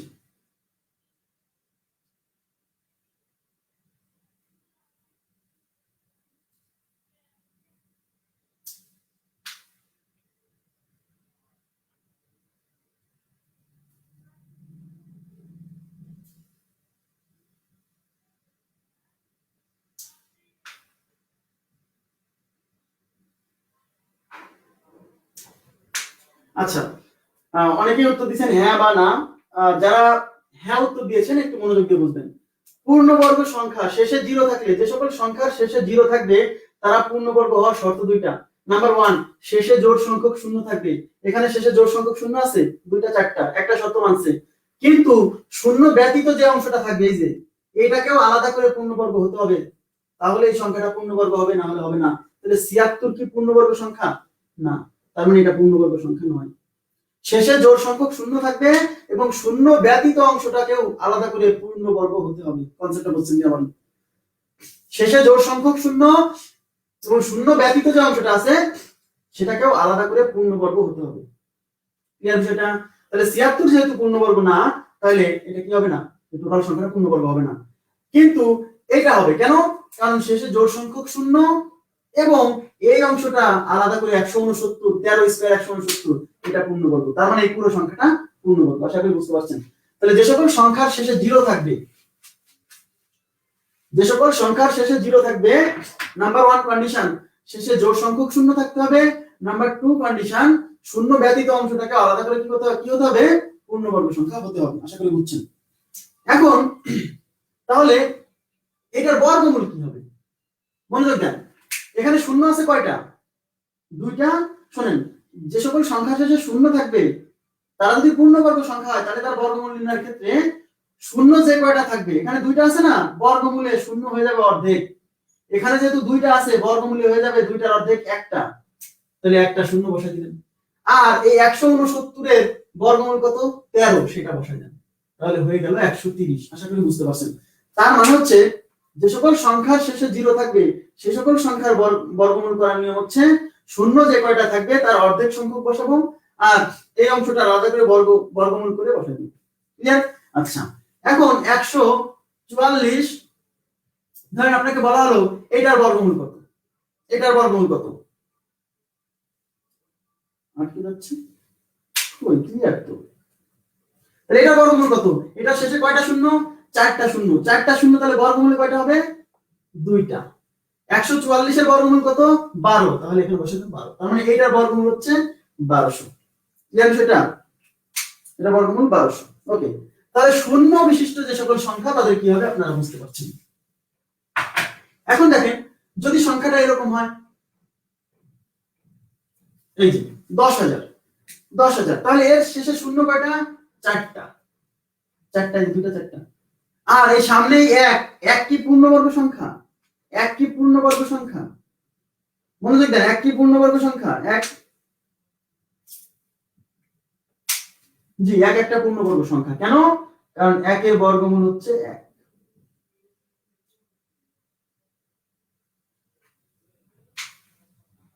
তখন তখন তখন তো পূর্ণ সংখ্যা আসবে না ইলিয়াস হুসাইন। হ্যাঁ, তখন পূর্ণ সংখ্যা আসবে না, তখন ভগ্নাংশ আসবে, অমূলদ সংখ্যা। বর্গমূল না হলে সেটা হয় অমূলদ সংখ্যা, অসীম পর্যন্ত চলতে থাকবে। ওটা মূল নিয়মে করতে হবে, ওটার কোনো শর্টকাট নেই। ওটার কোনো শর্টকাট নেই, যার বর্গমূল হয় না তার শর্টকাট নেই, মূল নিয়মে করতে হবে। জি, এক একটা পূর্ণবর্গ সংখ্যা। তাহলে এখানে চারটা শূন্য আছে, তাহলে বর্গমূলের চারটা শূন্যের অর্ধেক হবে দুইটা। আর এখানে এক, একের বর্গমূল কত? এক, একের বর্গমূল এক, তাহলে এটা হচ্ছে 100। ওকে, আচ্ছা। এখন যদি বলে 1000 এর বর্গমূল কত? 1000, 1000 এর শেষে তিনটা শূন্য, তার মানে এইটার বর্গমূল কোনো পূর্ণ সংখ্যা দিবে না, এটা পূর্ণবর্গ সংখ্যা না, এটা আসবে অমূলদ সংখ্যা। অমূলদ সংখ্যা মানে এটা অসীম পর্যন্ত চলতে থাকবে। আশা করি বুঝতে পারছেন। এটা কিন্তু পূর্ণবর্গ সংখ্যা না, দেখে মনে হচ্ছে যে 100 পূর্ণবর্গ। কেন? 100 শেষে দুইটা শূন্য, তাহলে দুইটার পরিবর্তে হবে একটা, আর একের বর্গমূল 1, 10। ওকে, আচ্ছা। এবার আমরা দেখছি, এখন আমরা দেখবো যে কেন কত থাকলে কত হয়। সবাই মনোযোগ দিবেন, কত থাকলে কত হয়। ওই যে 4 থাকলে দুইবার, এই চার্ট লিখবো, ঠিক আছে? বর্গমূলের চার্ট, এই চার্টটা আপনারা লিখে নেবেন, বর্গমূলের চার্ট। তারপর আমি বুঝাই দিচ্ছি, সমস্যা নেই।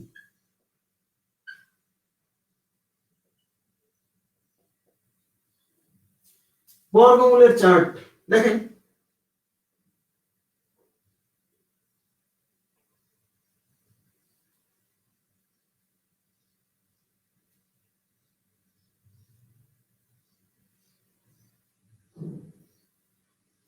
এটা হচ্ছে বর্গ সংখ্যা,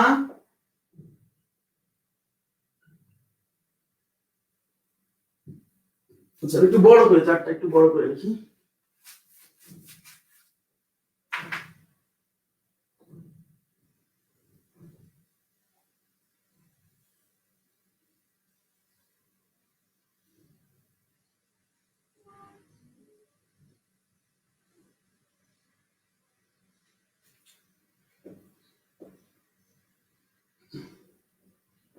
বর্গ সংখ্যা একক স্থানীয় অঙ্ক বা শেষ অঙ্ক, বর্গমূলের শেষ অঙ্ক,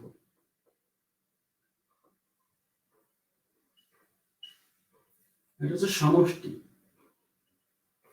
ঠিক আছে? ওকে ভাই, 1000 এর বর্গমূল হবে না। 1000 এর বর্গমূল একটা অমূলদ সংখ্যা, সেটা করলে অসীম পর্যন্ত চলবে। মূল নিয়মে করতে হবে, মূল নিয়ম যেদিন শেখাবো একটা দুটা করে দিব, সমস্যা নেই যে ভাই। তাহলে দেখেন, বর্গ সংখ্যার শেষে যদি 1 থাকে, তাহলে বর্গমূলের শেষে 1 বা 9।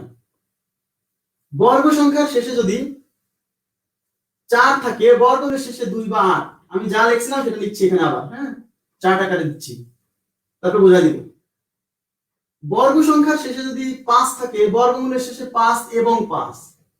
5 এবং 5 কেন বলছি জানেন? কারণ 5ই থাকবে, অন্য কিছু থাকবে না। নেটে কোনো প্রবলেম নাই, নেট তো ঠিকই আছে, আমি বুঝতে পারছি না আপনারা কেন বলছেন প্রবলেম।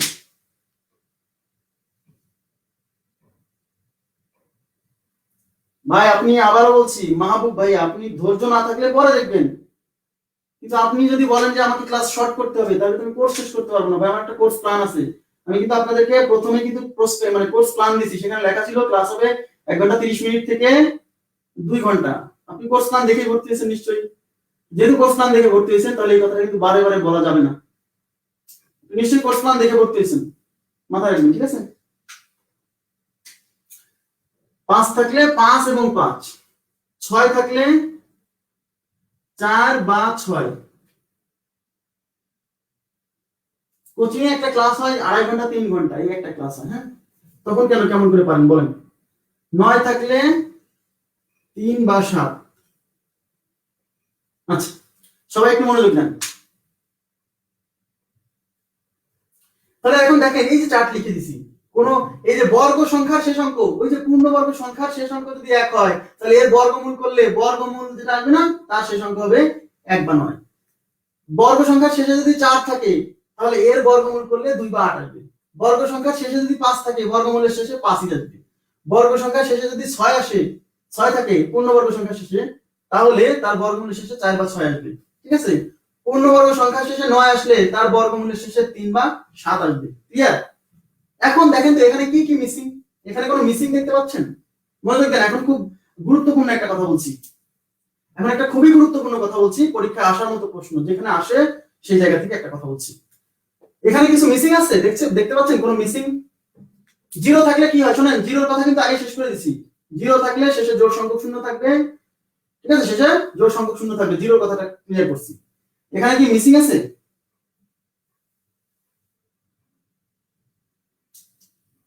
দেখেন তো,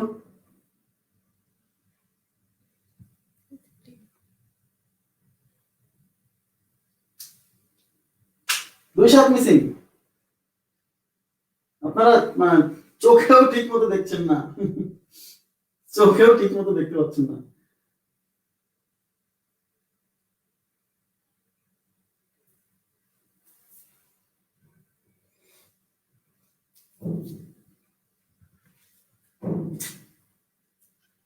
দুই 3 7 8 এই চারটা ডিজিট মিসিং।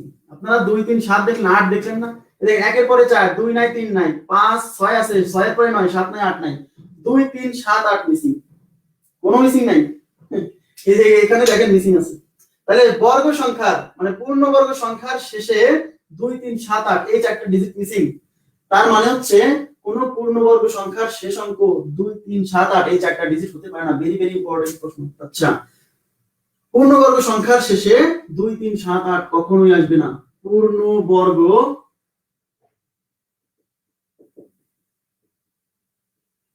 সংখ্যার শেষে 2 3 7 8 আসতে পারে না, কখনোই আসবে না। কোন একটি পূর্ণবর্গ সংখ্যার শেষে 2 3 7 8 এই চারটা ডিজিটকে কখনোই খুঁজে পাওয়া যাবে না। নোট দিবেন, ভেরি ভেরি ইম্পর্টেন্ট। কেন ইম্পর্টেন্ট আপনাকে আমি একটু পরে বুঝাই দিচ্ছি। কোন পূর্ণবর্গ সংখ্যার শেষে 2 3 7 8 কখনোই আসবে না। কেন আসবে না ব্যাখ্যা দিব, কোনো প্রবলেম নেই। আচ্ছা, কোন পূর্ণবর্গ সংখ্যার শেষে 2 3 7 8 এই চারটা ডিজিটকে খুঁজে পাওয়া যাবে না।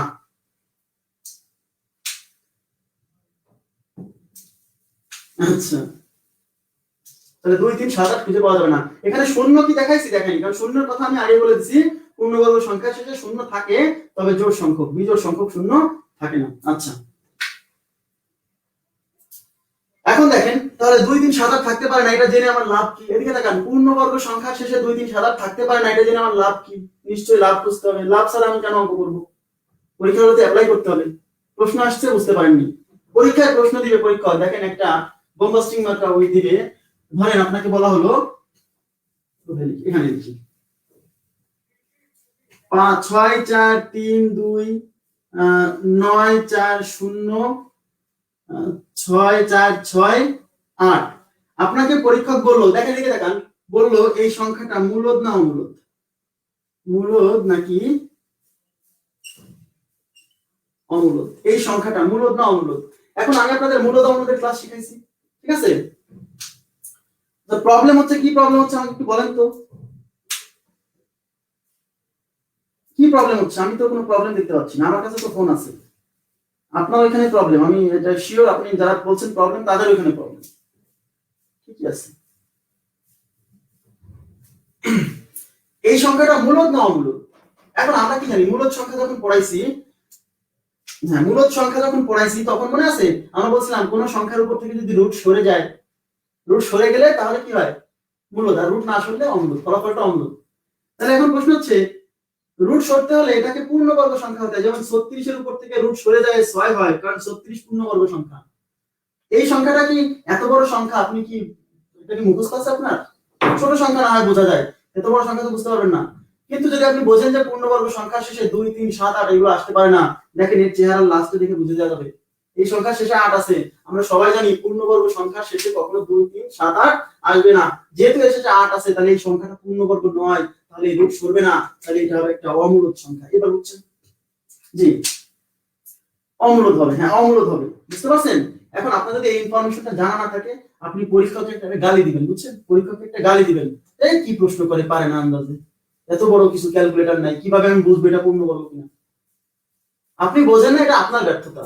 আপনার নিজেকে গালি দেওয়া উচিত যে আমি জানি না যে পূর্ণবর্গ সংখ্যা শেষে 2 3 7 8 থাকতে পারে না। আপনি পরীক্ষককে পরীক্ষার হলে গালি দিচ্ছেন যে আমি কি করে বুঝবো এটা বর্গমূল করবো?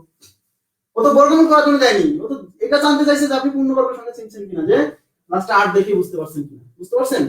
যদি পারেন তাহলে চেহারা দেখেই পারবেন, আর যদি না পারেন তাহলে দিনভর মাথা ঘুটে পড়লেও এটা পারবেন না। আশা করি বুঝতে পারছেন। Thank you. ওকে, তাহলে এই যে 2 3 7 8 থাকতে পারে না। আচ্ছা, তাহলে আমরা একটা ইনফরমেশন এখান থেকে পাইলাম। এখন দেখেন, ওকে, এখন আমি যেটা করাবো সেটা হচ্ছে এখানে একটা চার্ট লিখছি সমষ্টি, দেখেন সমষ্টি। এই সমষ্টি লিখছি কেন জানেন? 1 আর 9 যোগ করেন, 1 আর 9 যোগ করলে কত হয়? 1 আর 9 যোগ করলে হচ্ছে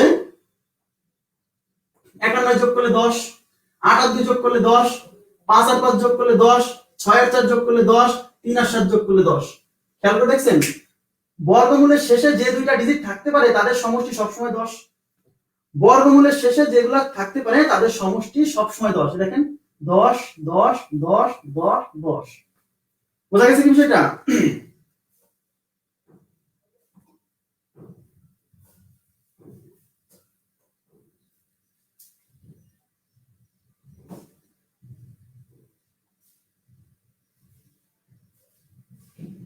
আচ্ছা, তাহলে 10, তাহলে আপনি মনে করেন কোন একটা পূর্ণবর্গ সংখ্যার শেষে আপনি 4 দেখলেন, 4, তাহলে বুঝছেন এর বর্গমূলের শেষে 2 হবে বা 8 হবে, কিন্তু আপনার মনে নাই, আপনার মনে আছে যে শুধু 2 হবে, শুধু 2 হবে, ঠিক আছে, শুধু 2 হবে।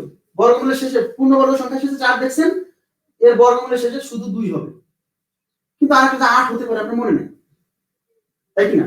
মনে নেই, তাহলে আপনি একটা কাজ করতে পারেন, এই যে সমষ্টি, দুইটার সমষ্টি 10, তাহলে আপনি বুঝছেন যে বর্গমূলের পূর্ণবর্গ সংখ্যার শেষে 4 থাকলে বর্গমূলের শেষে 2 হবে, আর একটা খুঁজে পাচ্ছেন না, যদি মনে থাকে যে যোগফল 10, তাহলে একটা 2 হলেই আরেকটা 8, এই চারজন। দেখেন আপনি বুঝতে পারছেন পূর্ণবর্গ সংখ্যার শেষে 1 আছে, তাহলে বর্গমূলের শেষে 1 হবে, আর একটা কত খুঁজে পাচ্ছেন না, যোগফল 10 যদি মনে থাকে তাহলে একটা 1 হলে আরেকটা 9, দুইটার যোগফল 10। পূর্ণবর্গ সংখ্যার শেষে 9 পাইছেন, তাহলে বুঝছেন আচ্ছা 3 হবে, কিন্তু আরেকটা কত মনে পড়ছে না, তাহলে যোগফল 10, তাহলে একটা 3 হলে আরেকটা 7। বোঝা গেছে সেটা? যোগফল সবসময় 10। 5 হলে 5ই হবে, আমি এবং লেখার কারণ হচ্ছে 5 হলে যে 5ই হয়, ঠিক আছে? মোহাম্মদ আলী জিন্নাহ ঢাকা এসে কি বলছিল? বলছে Urdu and Urdu shall be the state language of Pakistan, মানে উর্দু এবং উর্দুই হবে, উর্দু এন্ড উর্দু। আচ্ছা যদি বলতো Urdu shall be the state language of Pakistan, তাহলে হতো না? হতো। সে বলছে উর্দু এন্ড উর্দু, কারণ সে বোঝাইছে যে উর্দুই হবে, অন্য কিছু না। তা আমরা এটা বোঝাচ্ছি যে 5 থাকলে 5ই হবে, অন্য কিছু না, ঠিক আছে? আশা করি বুঝছেন। এখন আমরা যে জিনিসটা বুঝবো যে কেন, এখন আপনারা এতক্ষণ ধরে ধৈর্য ধরে বসে আছেন না যারা, যে বুঝতে চাচ্ছেন যে কেন রে ভাই 4 থাকলে কেন 2 বা 8, 6 থাকলে কেন 4 বা 6, এই বোঝাটা এখন আমি বোঝাবো, কোনো প্রবলেম নাই। অনেকে মনে রাখে 1 থেকে 10 পর্যন্ত বর্গ সংখ্যা শেষ দেখে মনে রাখে। কেন ভাই, আপনি কি ক্লাস 2 তে পড়েন বা 3 তে পড়েন? আপনি তো এখন চাকরির জন্য প্রিপারেশন নিচ্ছেন, অনার্স কমপ্লিট হয়ে যাবে কিছুদিন পরে বা হয়ে গেছে অনেকে, তাই তো? তাহলে আপনাকে অ্যাডভান্স লেভেলেই বুঝতে হবে। ওকে, দেখেন কেন এরকম হয়। সবাইকে আমি আবার বলছি, প্লিজ এখন আপনি 5টা মিনিট, ভাই আমাকে 5টা মিনিট দেন, আপনি আপনার কাছে, আমি এখন আপনার কাছ থেকে 5টা মিনিট চেয়ে নিচ্ছি। হ্যাঁ, এখন 5 মিনিট যদি আপনি আমাকে দেন তাহলে এটা বুঝাই দিব। আচ্ছা, 12 স্কয়ার 144, 12 স্কয়ার 144, মনোযোগ দিবেন প্লিজ ভাই। 12 স্কয়ার যদি 144 হয়, তাহলে এই 144 এর বর্গমূলই তো 12, রাইট? রাইট, এই 144 এর বর্গমূল কিন্তু 12, এই দেখেন 4 2। এখন প্রশ্ন হচ্ছে কিভাবে আসছে? 12 স্কয়ার মানে তো 12 গুণ 12, 12 স্কয়ার মানে কি 12 গুণ 12 না? তাহলে 12 12। এদিকে তাকাতে বলছি প্লিজ ভাই, এদিকে তাকান। তাহলে প্রথমে কাকে গুণ করবেন? 2 দুগুণী 4, দেখেন 2 দুগুণী 4, 2 দুগুণী 4, তাই না? তাহলে এখানে 144 তো আসবে গুণ করে। আপনি আমাকে বলেন এই 4, এই যে 4 আসছে, এই 4 আসছে তো 2 দুগুণী 4 হয়ে আসছে, তাহলে এর বর্গমূলের শেষে 2 ছিল বলেই তো ভাইয়া 4 আসছে। 4 আসতে পারে কেন? 2 দুগুণী 4 হয় ভাইয়া, 2 দুগুণী 4 হয়, এই জন্য বলছি 4 থাকলে 2 ছিল, মুখস্থ না ভাইয়া, মুখস্থ না। 4 আসছে কিভাবে? বর্গ করা মানে একই সংখ্যাকে একই সংখ্যা দিয়ে গুণ করা। তাহলে 4 আসতে পারে কোন সংখ্যাকে কোন সংখ্যা দিয়ে গুণ করে? 2 এ 2 এ গুণ করে, 2 2 4। এই জন্য বলছি হ্যাঁ 4 থাকলে 2। এমনিতে বলি না ভাইয়া, এমনিতে বলি না। বুঝছেন কি আমার কথা? প্লিজ। জি, এখন মনোযোগ দেন। 18 স্কয়ার, 18 স্কয়ার ভাইয়া 324। 18 স্কয়ার 324। 18 স্কয়ার মানে হলো 18 গুণ 18। তাহলে প্রথমে কাকে গুণ হবে? 8 8 না? তাহলে 8 8 64 এর 4। 8 8 64 এর 4। বোঝেন? 8 8 64 এর 4। তারপর এদিকে গুণ করলে 324 হবে। তাহলে ভাইয়া এই যে 4 আসছে, কাকে কাকে? বর্গ করা মানে তো একই সংখ্যাকে একই সংখ্যা দিয়ে গুণ করা। তাহলে 4 আসতে পারে 2 2 4 আসতে পারে ভাইয়া 8 8 64 এরও 4 আসতে পারে। 8 8 64 এরও 4 আসতে পারে। এই জন্য বলছি যে বর্গ সংখ্যার শেষে 4 থাকলে বর্গমূলের শেষে 2 বা 8। কেন? কারণ এই 4টা কি 8 8 64 4 হয়েছে নাকি 2 2 4 হয়েছে আমি তো বলতে পারছি না। এই জন্য বলছি। ক্লিয়ার বিষয়টা? আপনারা কি বুঝছেন? বুঝছেন কি? কনসেপ্টটা বুঝলেন কিনা বলেন? Very easy. 4 4 আসতে পারে কিভাবে? বর্গ করা মানে তো একই জিনিসকে একই জিনিস দিয়ে গুণ করা। তাহলে 4 আসে কিভাবে? এই যে লাস্টে 4। এটা তো নিশ্চয়ই দুইটা একই সংখ্যাকে গুণ করে আসছে। তাহলে একই সংখ্যাকে গুণ করলে কিভাবে 4 আসে? 2 2 4 আসে। 8 8 64 4 আসে। এই জন্য বলছি 4 থাকলে 2 বার, 4 থাকলে 2 বার, 4 থাকলে 2 বার। বোঝা গেছে সেটা? আচ্ছা, এখন দেখেন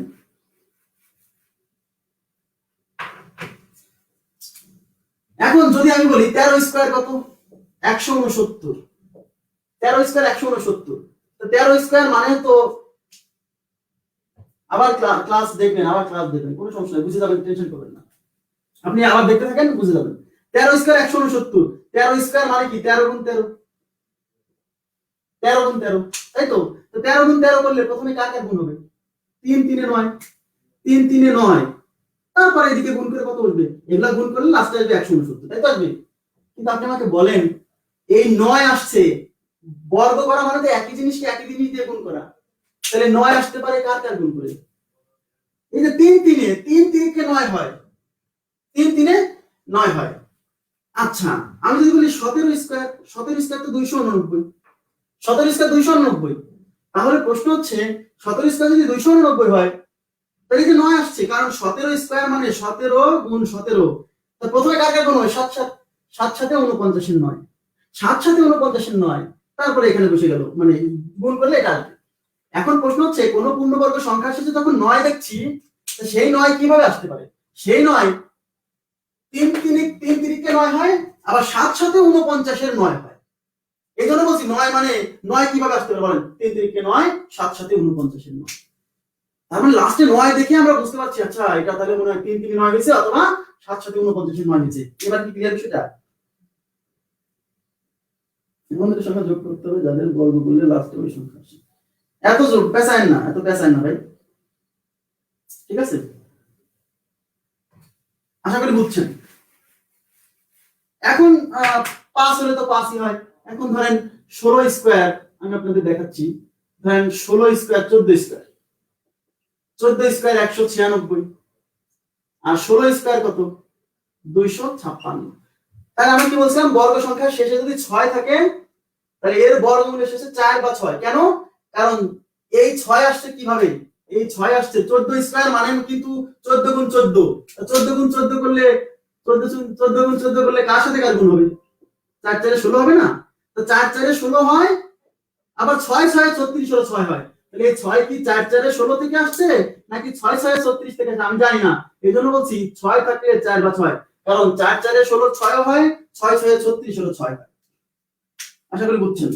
জি, ক্লিয়ার হওয়ার কথা। এর চেয়ে আর সহজভাবে বলা সম্ভব না ভাই, কোনোভাবেই সম্ভব না। কিন্তু কিভাবে আসলো? এবার 9 থাকলে 3 বা 7।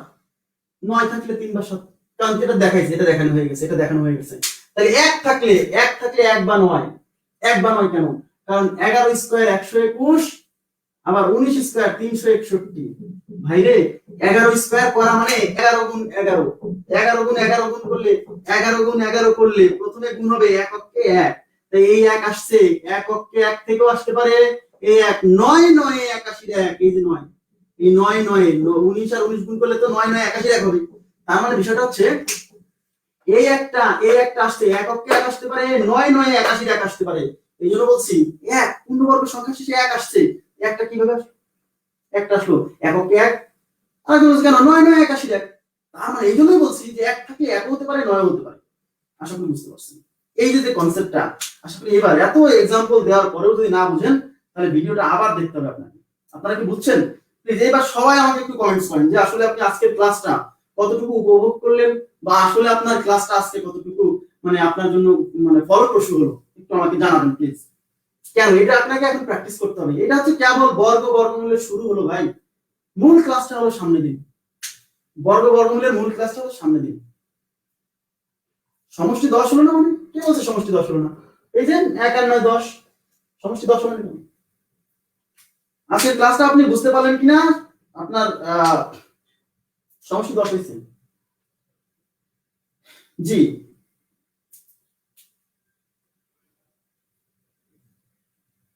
Thank you.